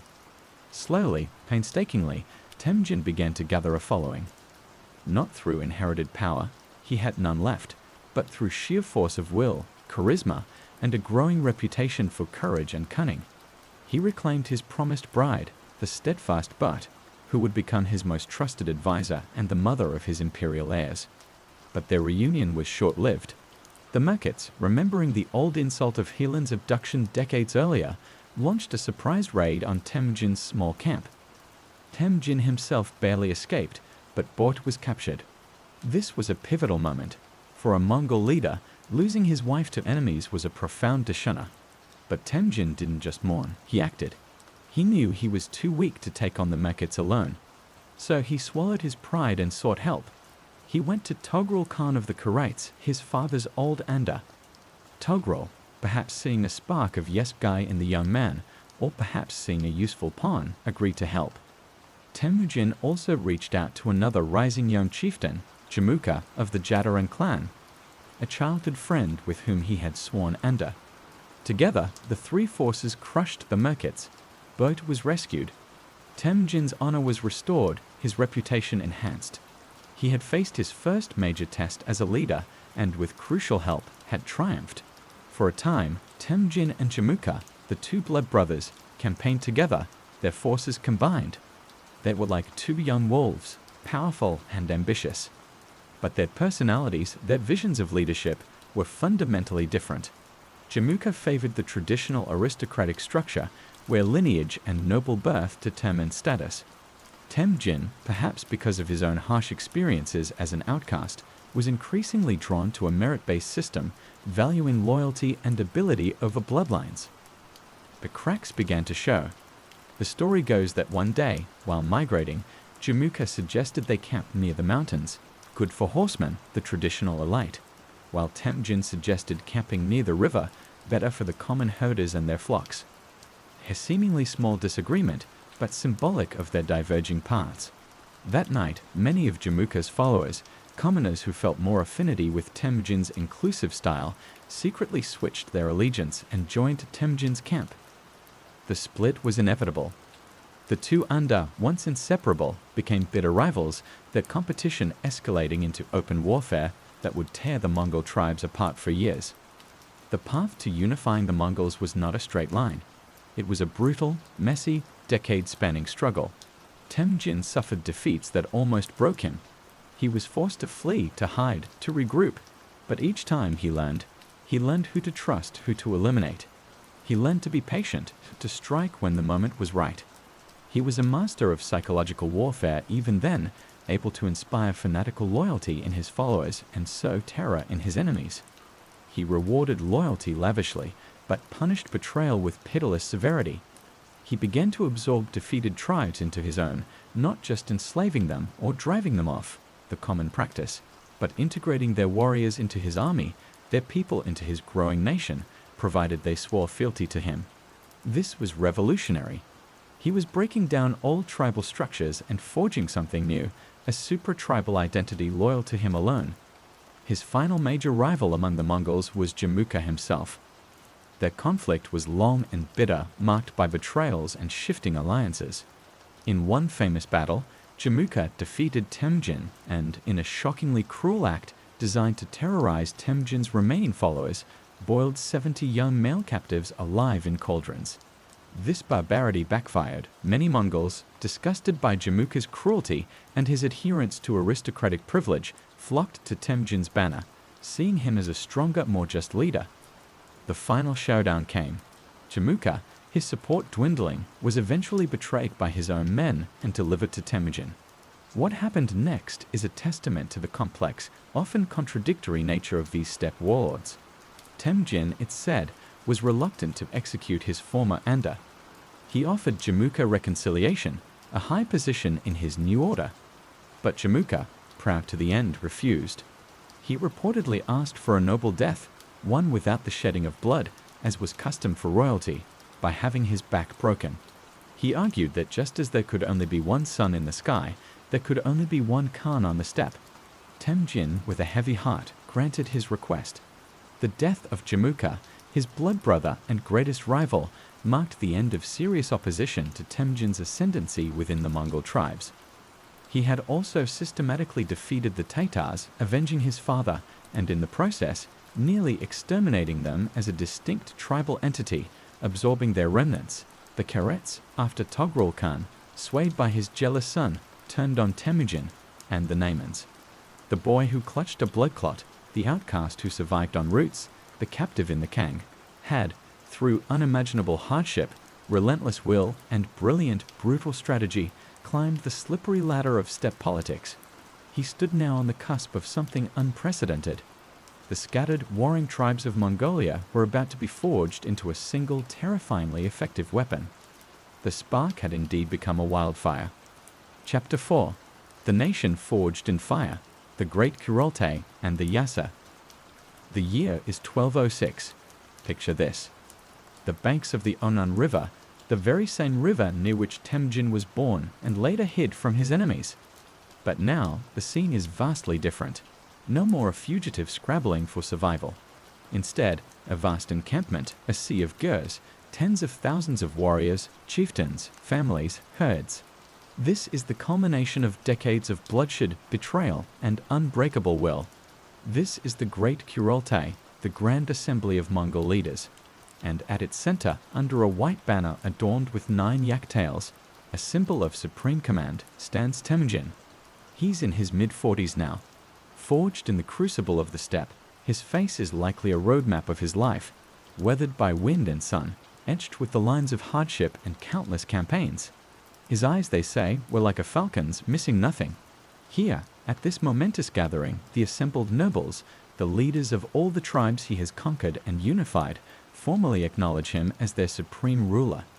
He is given a new title, one that will echo through history, striking fear and awe in equal measure, Genghis Khan. The meaning of Genghis Khan, or Chinggis Khan, is still debated by scholars. Oceanic ruler, universal ruler, strong ruler, righteous ruler, interpretations vary. But whatever its precise linguistic origin, its impact was clear. This was no mere tribal chieftain. This was the supreme sovereign of all the peoples who live in felt-tented yurts, the emperor of the newly birthed Mongol nation. The old tribal names, Tatar, Karait, Naiman, Merkit, were, in theory, to be suppressed. From now on, they were all Mongols, subjects of the Great Khan. A nation forged not from shared soil in the way a settled kingdom was, but from shared allegiance to one man and his vision. This Kurolte wasn't just a coronation. It was the formal birth of an empire. And an empire needs more than just a strong leader. It needs laws, structure, a way to organize itself. Genghis Khan, despite being illiterate himself, a common trait among nomadic chieftains of the era, understood this profoundly. He set about creating the framework for his new state, and the cornerstone of this was the Yasa or Zasag, meaning decree or order. Now, the Yasa is one of history's great enigmas. No complete, original written version has ever been found. We know of it mostly through secondary sources, accounts by Persian historians, European travelers, and Chinese officials who interacted with the Mongols. It was likely a combination of traditional steppe customs, Genghis Khan's own decrees, and pragmatic solutions to the challenges of ruling a vast, diverse, and mobile population. It was probably recorded, at least in part, using the Uyghur script, which Genghis Khan ordered adapted for the Mongolian language, a crucial step in creating a sense of national identity and administrative cohesion. Imagine that, a nomadic empire recognizing the power of the written word for governance. So, what was in this largely unwritten but iron-enforced law code? First and foremost, absolute loyalty to the Khan. Disobedience, rebellion, or any form of treachery against Genghis Khan or his designated successors was punishable by death. This was the bedrock. Second, and quite revolutionary for its time and place, meritocracy. Genghis Khan had seen firsthand how tribal aristocracy and nepotism, like Chamuka's system, bred division and weakness. Under the Yasa, promotion, especially in the military and administration, was to be based on skill, loyalty, and achievement, not on noble birth. His most famous generals like Subutai and Jebe, the Arrow, rose from humble origins. This unleashed a torrent of talent and fierce devotion. Third, there was a surprising degree of religious tolerance. The Yasa decreed that all religions were to be respected and their clergy exempted from taxes and public service. This wasn't necessarily from a place of enlightened modern liberalism, but rather shrewd pragmatism. Genghis Khan recognized that his burgeoning empire would encompass peoples of many faiths. Buddhists, Muslims, Christians, Nestorians were quite prevalent in Central Asia, shamanists like himself. Persecuting them would only stir up unnecessary trouble. Better to let them pray to their gods in peace, as long as they obeyed the Khan. He himself, while adhering to Tengrism, consulted with holy men of various faiths, perhaps seeking wisdom or simply keeping an eye on potential sources of influence. Fourth, the Yasa was famously harsh on certain crimes. Theft, especially of livestock, the lifeblood of the steppe, was often punishable by death. Adultery was a capital offense for both men and women. Lying, witchcraft, if used maliciously, and cowardice in battle were also severely dealt with. The goal was to create order, discipline, and a sense of security within his domain. If you lived under the Khan's peace, you lived under his strict rules. Fifth, it laid down regulations for military organization. The entire Mongol society was decimalized for military purposes. Units of 10 Aban, 100 Zon, 1,000 Minkan, and 10,000 Tumen. Each unit was responsible for its members. If one man deserted, his entire unit might be punished. This fostered incredible cohesion and discipline. Sons followed their fathers into the same units. This was not just an army, it was the nation mobilized. Sixth, it emphasized unity among Mongols. Intertribal raiding and kidnapping, the scourge of the pre-Genghis era, were forbidden. Blood feuds were to be settled by the Khan or his designated judges, not by endless cycles of revenge. He was trying to stamp out the very behaviors that had kept the steppe tribes weak and divided for centuries. There were also laws concerning hunts, which were massive military training exercises, the distribution of plunder, hospitality, and even environmental protection. For instance, forbidding urination or washing clothes directly in rivers or lakes, perhaps out of a shamanistic respect for water spirits or a practical understanding of hygiene in a mobile society. The Yasa wasn't just a list of thou shalt nots. It was an attempt to create a new social contract for the Mongol people. It aimed to transform them from a collection of feuding pastoralists into a unified, disciplined, and expansionist power. And it worked with terrifying efficiency. The enforcement was brutal and swift. There was little room for appeal. Fear of the Yasa and of the Khan's retribution became a powerful tool of social control. Think about the sheer audacity of it. A leader, emerging from one of the most fragmented and remote regions on Earth, not only conquers his rivals, but then imposes a unified legal and social structure upon them, effectively creating a nation from scratch. He recognized that military might alone wasn't enough to hold his creation together. He needed a shared identity, shared laws, shared purpose. The adoption of the worker script was another masterstroke. Before this, the Mongols had no written language of their own. By borrowing and adapting this script, they could now record laws, keep chronicles, like the secret history of the Mongols, our most important native source on Genghis Khan's life, written shortly after his death, and conduct administration across vast distances. The word, the decree, could now travel almost as fast as the horsemen. The Great Kurultai of 1206 wasn't an end, it was a beginning. It was the moment the Mongol arrow was knocked, the bowstring drawn taut. The nation had been forged, tempered in the fires of internal conflict, and hammered into shape by the will of Genghis Khan and the laws of his Yasa. The winds that had once merely scattered the dust of the steppe were now being gathered into a focused storm, ready to be unleashed upon the wider world. And the world, largely ignorant of these momentous events unfolding in the remote heart of Asia, had no idea what was about to hit it. The silk-laden cities, the ancient empires, the settled civilizations beyond the grasslands were living on borrowed time. Chapter 5. The Hooves of God, the Mongol Art of War.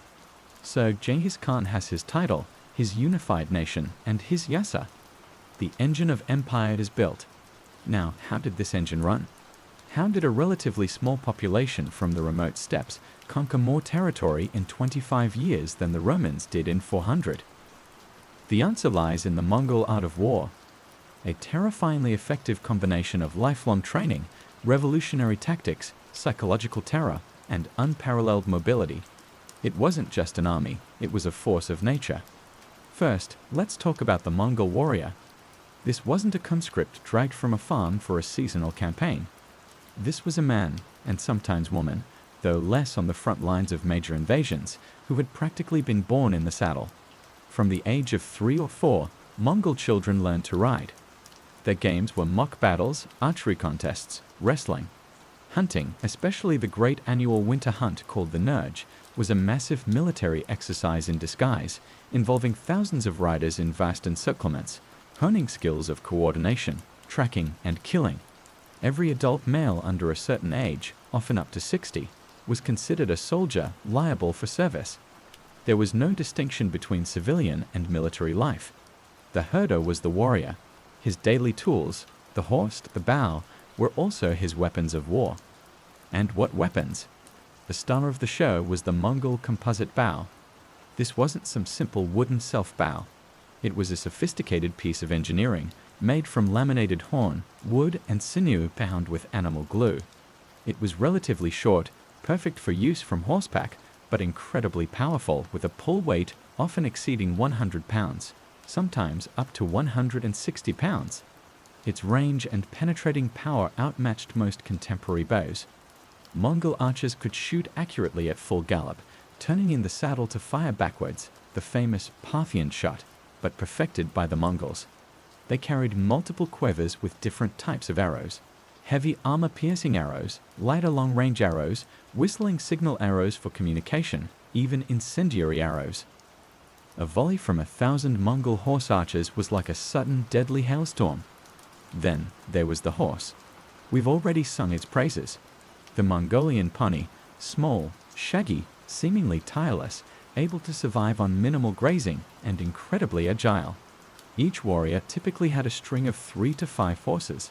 This meant they could switch to a fresh mount frequently, allowing for incredible speed and endurance on campaign. They could cover vast distances at a pace that astounded their enemies, appearing seemingly out of nowhere. Armies of sedentary empires, tied to slow-moving infantry and cumbersome supply wagons, were often caught completely off guard. The Mongols were their supply train. To a large extent, they could drink mare's milk, and if necessary, bleed their horses for sustenance, a small incision in a vein, then sealed or eat them. But it wasn't just about good archers and hardy horses. It was their tactics that truly bewildered and terrified their foes. Feigned retreat, the Mangudai tactic. This was a classic. Mongol horse archers would harass the enemy, shower them with arrows, and then pretend to break and flee. Less disciplined enemies, eager for victory, would often break ranks and pursue. This was exactly what the Mongols wanted. They would lead the pursuers into a carefully prepared ambush, where fresh Mongol heavy cavalry or other hidden units would suddenly appear on the flanks and rear, annihilating the disorganized enemy. They played on their opponent's psychology, their arrogance, their desire for a quick win. Encirclement, the Lake or the Mongols were masters of maneuver. Their armies, often divided into multiple wings, could spread out over vast distances, like a net, then converge to surround an enemy force, cutting off escape routes, and peppering them with arrows from all sides until they broke. Psychological warfare. Genghis Khan understood that fear was as potent a weapon as any arrow. Before attacking a major city or region, he would often offer terms: submit, pay tribute, and you will be spared. Resist, and you will face utter annihilation. And he backed up these threats with terrifying consistency. If a city resisted and was then taken, the Mongols often engaged in wholesale slaughter. Not always out of pure bloodlust, though that certainly occurred, but as a deliberate policy. Tales of pyramids of skulls, of entire populations massacred, would spread like wildfire, paralyzing other potential enemies with terror. Sometimes they would spare a few survivors to carry the news of the horror, ensuring the next city thought twice about resisting. They would use captured civilians as human shields in sieges, or force them to fill moats and undermine walls. Brutal? Absolutely. Effective? Devastatingly so. Intelligence and reconnaissance. The Mongols were meticulous planners. They had an incredible network of spies and scouts, the Karu, constantly gathering information about enemy territory, troop strengths, political situations, and even the personalities of opposing commanders. They knew the terrain, the roads, the water sources, often better than the defenders. Before any major campaign, Genghis Khan would gather his generals, pore over maps, often just sketches in the sand, but effective nonetheless, and plan meticulously.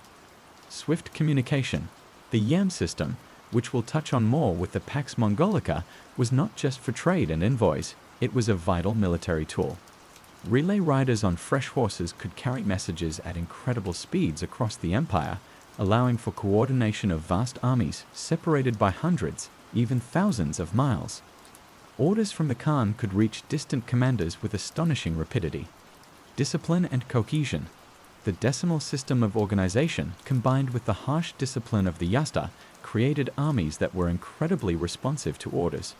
Units moved with precision, executed complex maneuvers flawlessly. Cowardice was unthinkable, as it brought shame and often death not just to the individual, but potentially to his entire unit. Now, you might be thinking, okay, great on the open steppe, but what about fortified cities? Surely nomads would struggle against high walls. And initially, that was true. Early Mongols were not siege warfare experts. But here's another hallmark of their genius: adaptability. They learned quickly. When they conquered peoples who were experts in siegecraft, like the Chinese, the Khitans, the Persians, they didn't just slaughter all the engineers. They recruited them. Captured engineers, artisans, and technicians were forced into Mongol service, bringing with them knowledge of siege towers, trebuchets, catapults, battering rams, even gunpowder weapons, which the Mongols would later help spread. Suddenly, Mongol armies weren't just cavalry forces, they were equipped with sophisticated siege trains. No wall was safe. Cities that had withstood sieges for months or years against other enemies found themselves falling to the Mongols in weeks or even days. And logistics. While traditional armies lugged enormous supply trains, the Mongols, as we said, largely lived off the land and their herds. Each warrior carried what he needed: his weapons, a cooking pot, spare bowstrings, a sharpening stone, a needle and thread, and crucially, borts. Borts was dried meat, usually beef or horse, pounded into a powder and packed into a bladder. A small amount mixed with hot water made a nourishing broth. It was lightweight, calorie-dense, and could last for months. This, combined with their ability to forage and requisition from conquered territories, often ruthlessly, gave them a logistical freedom the enemies could only dream of. Think of the Mongol army as a living storm. The light cavalry, the horse archers, were the wind and the rain, scouting, harassing, probing for weaknesses. The heavy cavalry, more armored, wielding lances and sabers, were the lightning strike, delivering the decisive blow once the enemy was disorganized and terrified. And the whole thing was guided by a central intelligence, a will of iron. Genghis Khan and his brilliant, often ruthlessly promoted, generals like Subutai, Jabe, and Mukali. These weren't just thugs on horseback. They were military geniuses, students of war who innovated and adapted constantly. The sound that preceded a Mongol attack wasn't just the thunder of hooves. It was often an eerie silence, or the unsettling thrum of whistling arrows designed to create panic. Then the sudden, overwhelming onslaught from multiple directions. It's no wonder many contemporary chroniclers described them as a divine punishment, the wrath of God, or the hooves of God. To those who faced them, it must have seemed like the end of the world. An empire built on wind and bone now possessed an army that moved like the wind and left behind little but bones. The silk would come later, as the spoils of conquests made possible by this terrifyingly efficient war machine. Chapter 6, Where the Roads Met. The Pax Mongolica and the Silk Road reimagined. It's a stunning paradox, isn't it?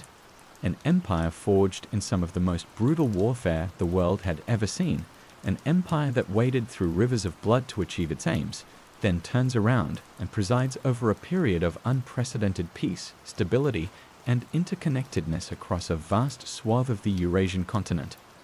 This era, roughly from the mid-13th to the mid-14th century, is known as the Pax Mongolica, the Mongol Peace, and it's one of the most fascinating and often overlooked legacies of this empire of wind and bones.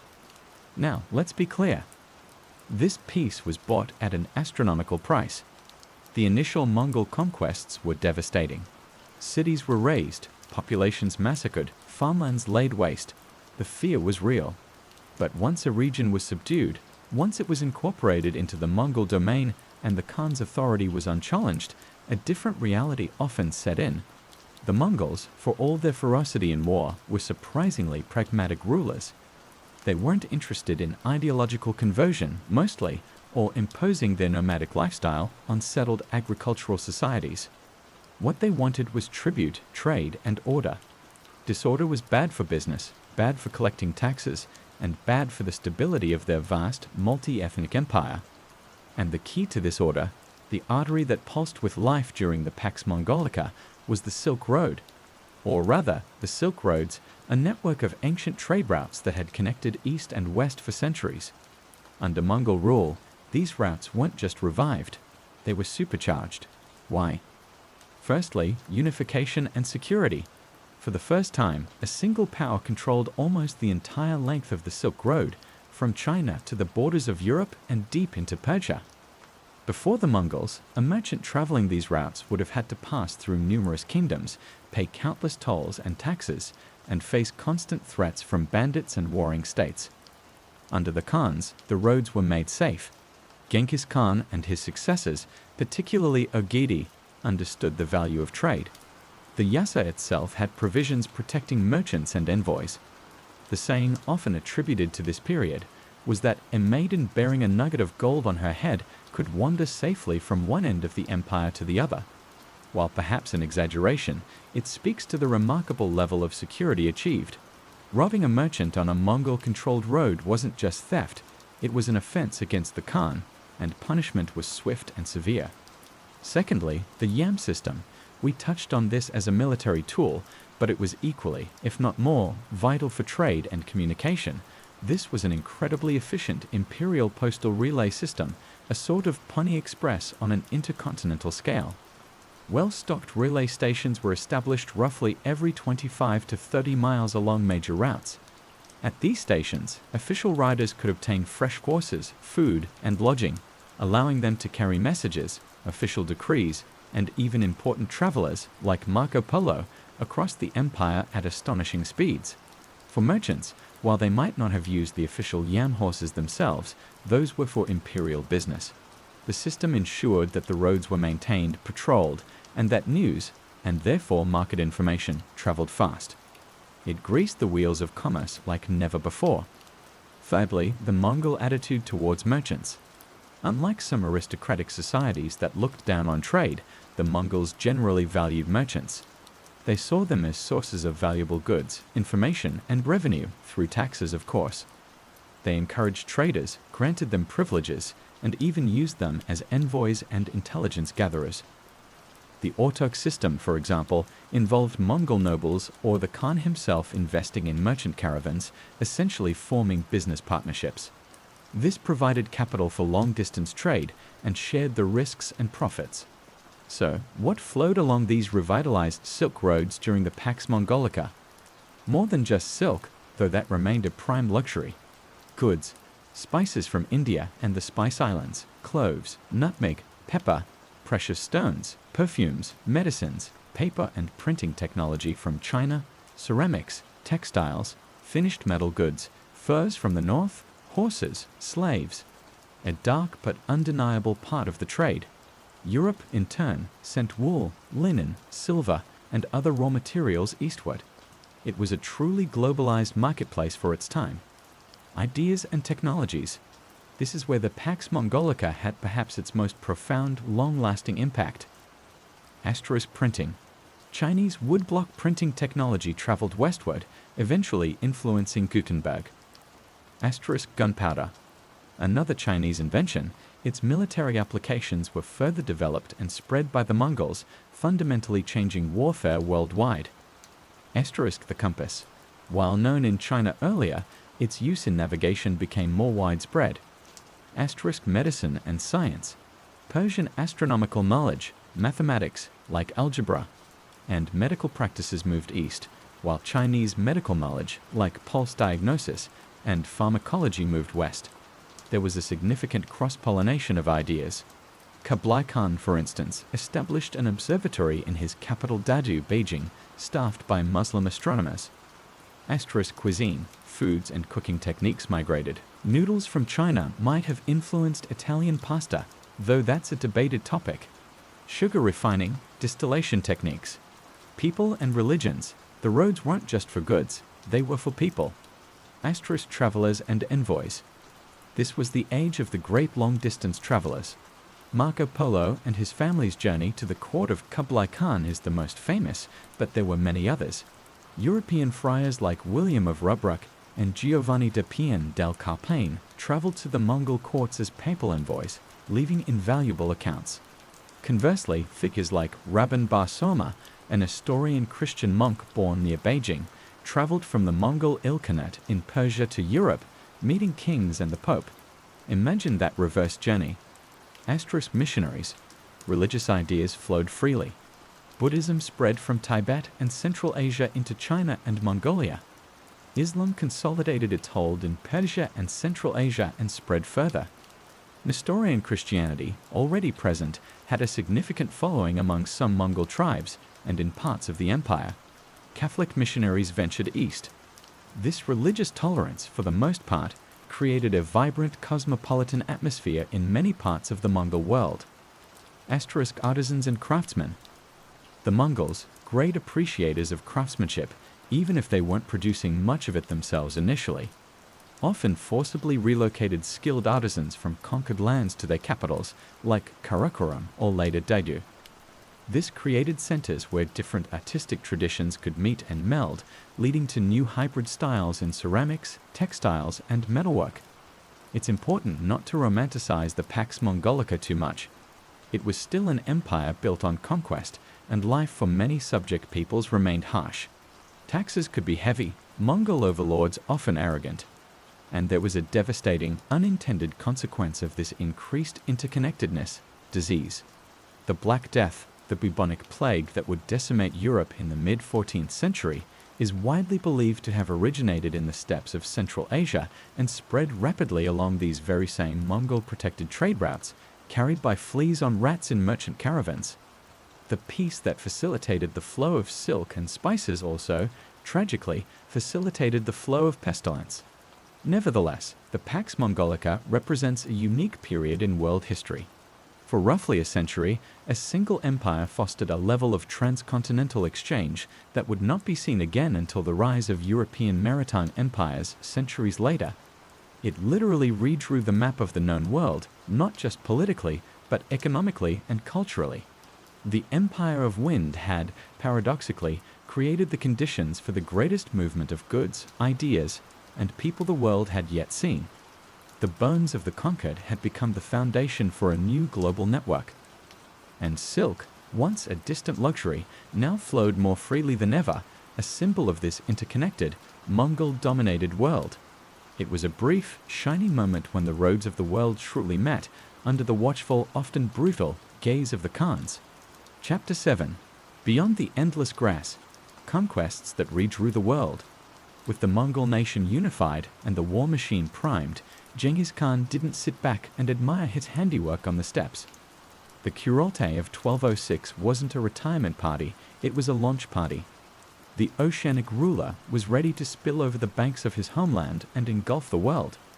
The next 2 decades, and the decades following his death under his sons and grandsons, would see a whirlwind of conquests so vast, so swift, and so devastating that they permanently altered the geopolitical landscape of Asia and Europe. First, let's understand the targets.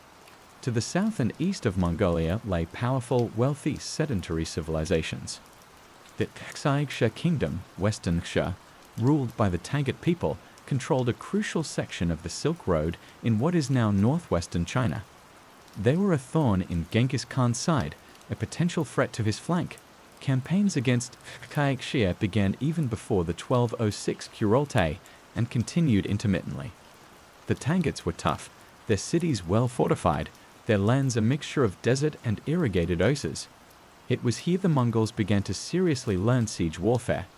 The Kaikshia were eventually and brutally crushed, ceasing to exist as an independent entity shortly after Genghis Khan's own death in 1227. Some say his final command was their utter annihilation. Then there was the mighty Jin dynasty of northern China, ruled by the Jurchens. This was a far greater prize. The Jin controlled vast agricultural lands, populous cities, and immense wealth. They had long treated the steppe nomads as troublesome barbarians, even building fortifications, precursors to parts of the Great Wall, to keep them out. For Genghis Khan, conquering the Jin was not just about plunder. It was about reversing this dynamic, about asserting Mongol dominance. The Jin campaigns were long and incredibly brutal, lasting for over 2 decades, from around 1211 to 1234, completed under Ogidi Khan. The Mongols faced massive Jin armies, sophisticated fortifications, and unfamiliar terrain, but they adapted. They learned to take cities, to counter Jin tactics. They besieged and captured the Jin capital of Zhongdu, near modern Beijing, in 1215. A horrific sack that left the city burning for a month. The stories of the slaughter, the pyramids of bones, the streets greasy with human fat, cemented the Mongols' terrifying reputation. But perhaps the most fateful, and in some ways most shocking, of Genghis Khan's campaigns was against the Khwarezmian Empire. This was a vast Muslim empire stretching across Persia, Transoxiana, modern Uzbekistan, Tajikistan, and Afghanistan. Initially, Genghis Khan seemed interested in trade and diplomatic relations with the Khwarezmians. He sent a large trade caravan laden with goods to their lands. But the governor of the Khwarezmian city of Otrar, Inalchik, perhaps out of greed or suspicion, he accused them of being spies, foolishly seized the caravan and had the merchants executed. A colossal diplomatic blunder. Genghis Khan, furious, sent envoys to the Khwarezmian Shah, Muhammad Uer, demanding that Inalchik be handed over for punishment. The Shah, arrogant and overconfident in his empire's strength, made an even bigger mistake. He killed some of the envoys and shaved the beards of others, a grave insult. That was it. The die was cast. Genghis Khan, legend says, climbed a mountain, prayed to Tengri for 3 days, and then unleashed the full fury of the Mongol horde upon the Khwarezmian Empire, 1219 to 1221. This campaign was a masterpiece of military strategy and utter ruthlessness. The Mongols didn't just attack from one direction. Genghis Khan, with his main force, and his brilliant generals Jib and Subutai leading other columns, executed a multi-pronged invasion that bewildered the Khwarezmians. They crossed the supposedly impassable Kizilkum Desert to appear unexpectedly in the Khwarezmian heartland. Cities like Bukhara, Samarkand, Urgench, ancient centers of Islamic civilization, learning, and art, were besieged, captured, and utterly devastated. Eyewitness accounts speak of unimaginable slaughter, libraries burned, irrigation systems destroyed, turning fertile lands back into desert for generations. Shah Muhammad Aid fled, pursued relentlessly by Jib and Subutai, eventually dying a broken man on an island in the Caspian Sea. His son, the courageous Jalal el-Din, fought on, but the empire was shattered. Inalchik, the governor who started it all. He was reportedly captured, and Genghis Khan had molten silver poured into his eyes and ears. A grim poetic justice. It was during this Khwarezmian campaign that Jib and Subutai, after pursuing Shah Muhammad, embarked on one of the most audacious military expeditions in history. The Great Raid, 1221 to 1223. With a relatively small force, perhaps 20,000 to 30,000 men, they circled the Caspian Sea, a reconnaissance in force of breathtaking scope. They smashed through the Caucasus Mountains, defeated Georgian armies, routed a combined force of Kipchak Turks and Rus princes at the Kalka River, a chilling foreshadowing of the later Mongol invasion of Russia, and then looped back to rejoin Genghis Khan. They had ridden thousands of miles, fought numerous battles, and gathered priceless intelligence about the lands to the west. The eyes and ears of the Khan were truly everywhere. Genghis Khan died in 1227 during his final campaign against the Tarik Shia, but the Mongol conquests were far from over. His son and successor, Ogedai Khan, was chosen as Great Khan in 1229, and he was determined to continue his father's grand vision of world conquest. Ogedai was a more genial figure than his father, known for his generosity and fondness for drink, but he was no less ambitious. Under his reign, the Mongol war machine rolled on. The Jin dynasty in China was finally extinguished. Korea was invaded and eventually vassalized after decades of resistance. But the most dramatic expansions under Ogedai were westward. He dispatched a massive army, nominally led by Batu, Genghis Khan's grandson, son of Jokji, but with the tactical genius Subutai as the real commander, to conquer the lands of Eastern Europe. This was the Great Mongol Invasion of Europe, 1236 to 1242.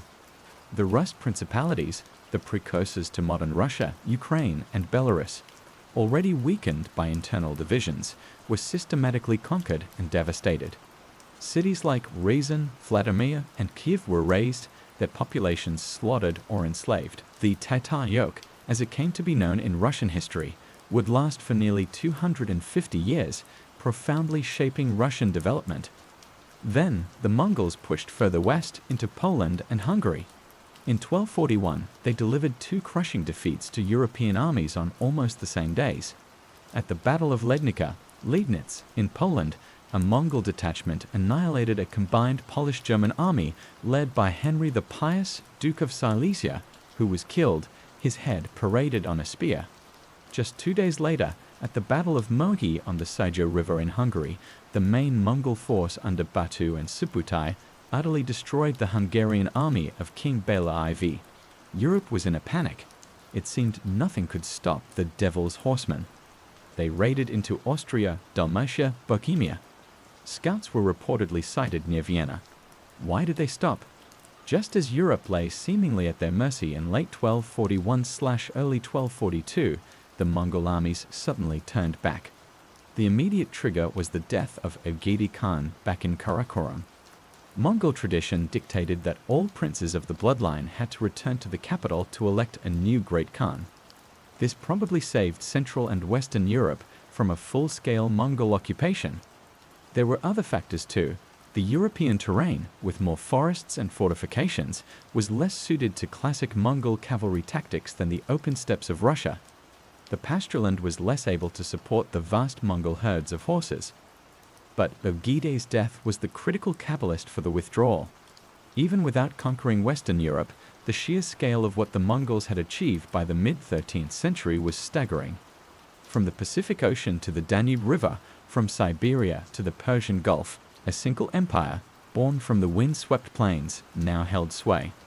They had shattered old empires, created new borders, and depopulated vast regions, while simultaneously, as we saw with the Pax Mongolica, fostering unprecedented connections. They had redrawn the map of the world with the hooves of their horses and the points of their arrows. The bones of their enemies lay scattered across continents, and the silk of tribute and trade flowed towards their burgeoning imperial centers. This was empire building on a scale never before witnessed, and perhaps never since. And it all started with one man, an outcast boy, who dared to dream of uniting the world under the eternal blue sky. Chapter 8. The Ordu and the Jer life within the moving empire. We've talked about the whirlwind of conquest, the grand strategies, the rivers of blood and silk. But what was life actually like within this colossal, ever-expanding Mongol empire? Especially for the Mongols themselves? It wasn't all just galloping across continents and collecting tribute, though that was certainly a big part of it for the warrior elite. There was a whole society, a unique way of life, that sustained this imperial endeavor. At the heart of the empire, at least in its early decades, was the Ordu or Order. This wasn't a city in the conventional sense, with stone walls and permanent buildings, not at first. The Ordu was the Khan's mobile court, his headquarters, his capital on the move. Imagine a vast city of gers, yurts, arranged in precise order, covering miles of grassland. There was the Great Khan's own enormous ger, often white, lavishly decorated with plundered silks and gold, large enough to hold hundreds of people for feasts and councils. Around it were the girls of his wives and concubines. The Khans typically had many, for political alliances and progeny. His chief officials, his Kashig imperial guard, an elect, multi-ethnic force fanatically loyal to the Khan, shamans, scribes, artisans, and servants. Further out, the girls of lesser nobles and commanders, and surrounding it all, the vast herds of horses, sheep, and cattle that sustained this mobile metropolis. The Ordu was a logistical marvel. It could pack up and move hundreds of miles in a matter of days, following good pasture or moving with a military campaign. This mobility was a key to Mongol power. They weren't tied down to one vulnerable spot. Karakoram, founded by Ogedi around 1235, became a more permanent capital with some fixed buildings, including a palace, mosques, churches, and temples, reflecting the empire's religious diversity. But even then, the Khan and his court often preferred the traditional nomadic lifestyle, spending much of their time in mobile orders. Life in the Ordu, especially for the elite, was a mixture of steppe tradition and imperial grandeur. There were grand hunts, feasts lasting for days, with copious amounts of airag and meat, wrestling matches, archery contests, and bardic recitations of epic poems. Important decisions of state were made here, envoys from distant lands received, tribute displayed. It was the nerve center of the empire. What about the role of women? We touched on their agency in pre-imperial society. This continued, and in some ways was even amplified, within the empire. While the Khans and commanders were often away on long campaigns, it was their wives and mothers who managed the households, the herds, and sometimes even large territories or the regency of the empire itself.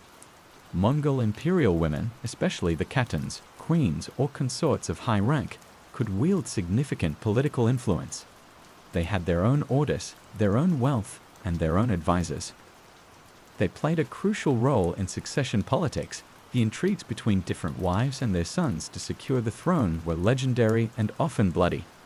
Think of Turujin Khatan, Ogedi's widow, who ruled the empire as regent for 5 years, 1241 to 1246, after his death, a period of considerable instability but also a demonstration of female power.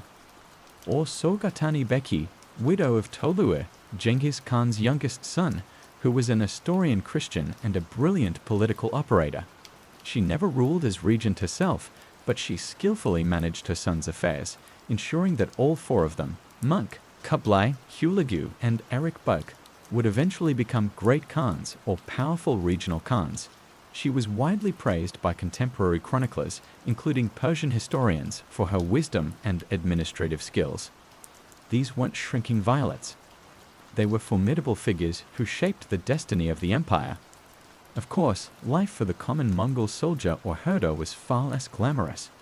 They were the backbone of the empire, the ones doing the fighting, tending the herds that fed the armies, and enduring the incredible hardships of constant migration and campaigning. Their lives were still tied to the rhythms of the seasons and the needs of their animals, but now also to the demands of the ever-expanding empire. Their loyalty to the Khan, cemented by the Yasa and the promise of plunder and status, was crucial. They shared in the spoils of war, captured goods, livestock, sometimes even land or slaves, which was a powerful incentive. But they also bore the brunt of the casualties. Their diet remained much the same, meat and dairy. Borts, dried meat, was the MRE of its day. Herait was the ubiquitous drink. Clothing was still made from animal skins and felt, though the elite increasingly adorned themselves with luxurious silks and brocades from conquered lands. Law and order within the Mongol domains, once established, were generally strict, thanks to the Yasa. We mentioned the safety of the trade routes. Within Mongol camps and controlled territories, theft and banditry were severely punished. This created a sense of internal security that was often lacking in the lands they conquered before Mongol rule. Justice was swift, often brutal, but it was generally consistent. Entertainment for the common folk, much like for the elite, revolved around traditional steppe pursuits.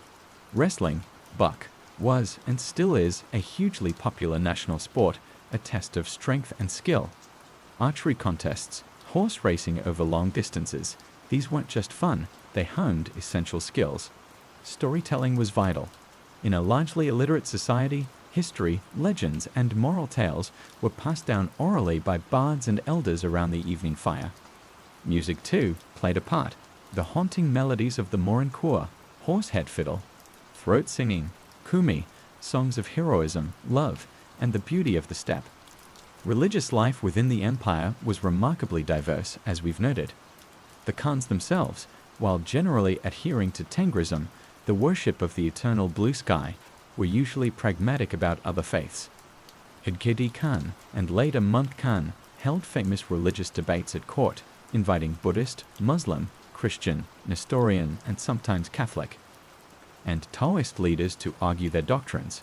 Not so much out of a deep spiritual quest on the Khan's part, perhaps, but more as a way to understand and manage the diverse religious communities within their empire, and maybe even to see if any faith offered particularly useful magic or blessings.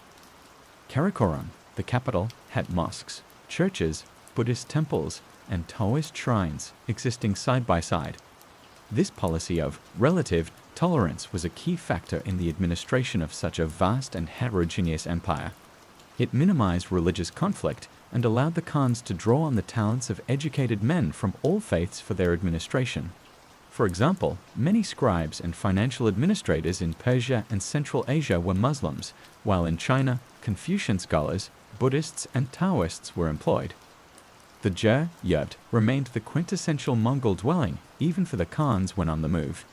It was more than just a tent, it was a microcosm of the Mongol worldview. Its circular shape symbolized the sky, the cosmos. Its single central smoke hole was the connection to Tengri. The internal layout was imbued with meaning. It was a home perfectly adapted to their mobile lifestyle, a symbol of their identity. Even when they conquered cities of stone and brick, many Mongols, especially the old guard, felt more comfortable in their yurts pitched in the courtyards of palaces. However, as the empire expanded and different branches of the Mongol royal family established themselves in conquered lands, like the Yuan dynasty in China, the Ilkhanate in Persia, the Golden Horde in Russia, a process of sedentarization and acculturation began to take place, especially among the elite.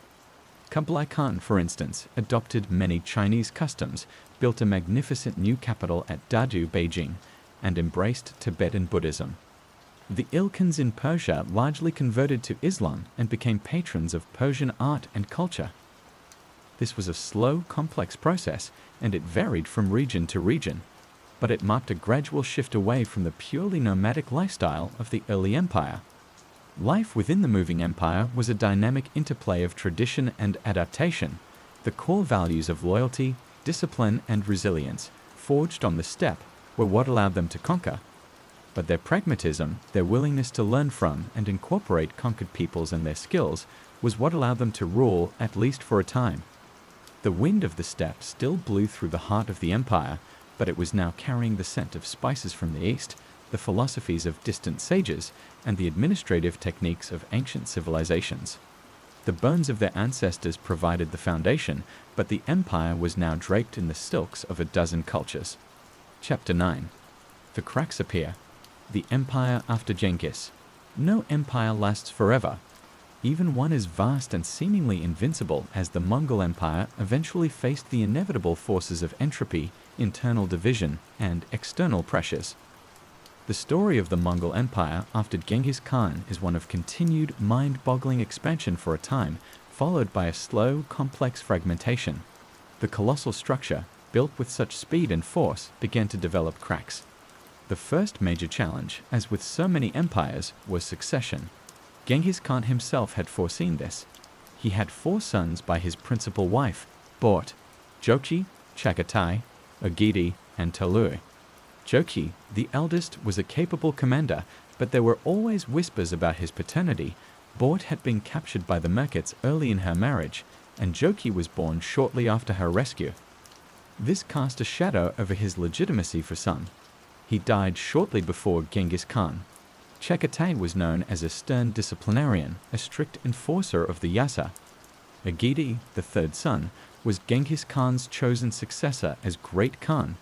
He was known for his generosity, his affability, and his ability to maintain a degree of consensus among his ambitious brothers and nephews. It was under Agedi that the empire reached perhaps its most cohesive state and launched major new campaigns.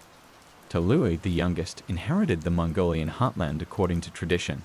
He was a skilled military commander but died relatively young.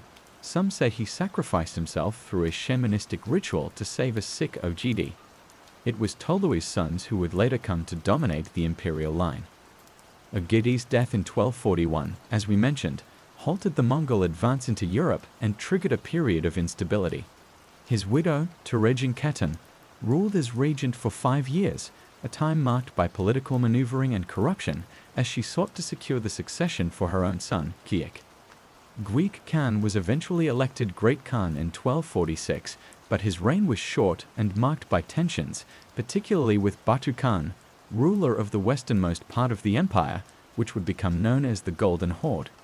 Guik died in 1248, possibly on his way to a confrontation with Batu, averting a major civil war at that point. The next truly effective Great Khan was Monk Khan, one of Tolui's sons, elected in 1251. Sorgatani Beki, his shrewd mother, had played a key role in his election. Monk was a capable administrator and a follower of the traditional Mongol ways. He tried to re-centralize power, reform the administration, and curb corruption. He also launched new major military campaigns. His brother Hulagu was sent to conquer the Middle East, leading to the sack of Baghdad in 1258 and the end of the Abbasid Caliphate. And another brother, Kublai, was tasked with the final conquest of the Song dynasty in southern China. It was Monk's death in 1259, during a siege in China, that precipitated the most serious crisis the empire had yet faced, the Toluid Civil War, 1260 to 1264. Two of Monk's brothers, Kublai and Arik Bok, the youngest, who had been left in charge of the homeland, Karakoram, both declared themselves Great Khan. Kublai, based in China, had access to the vast resources and manpower of that region.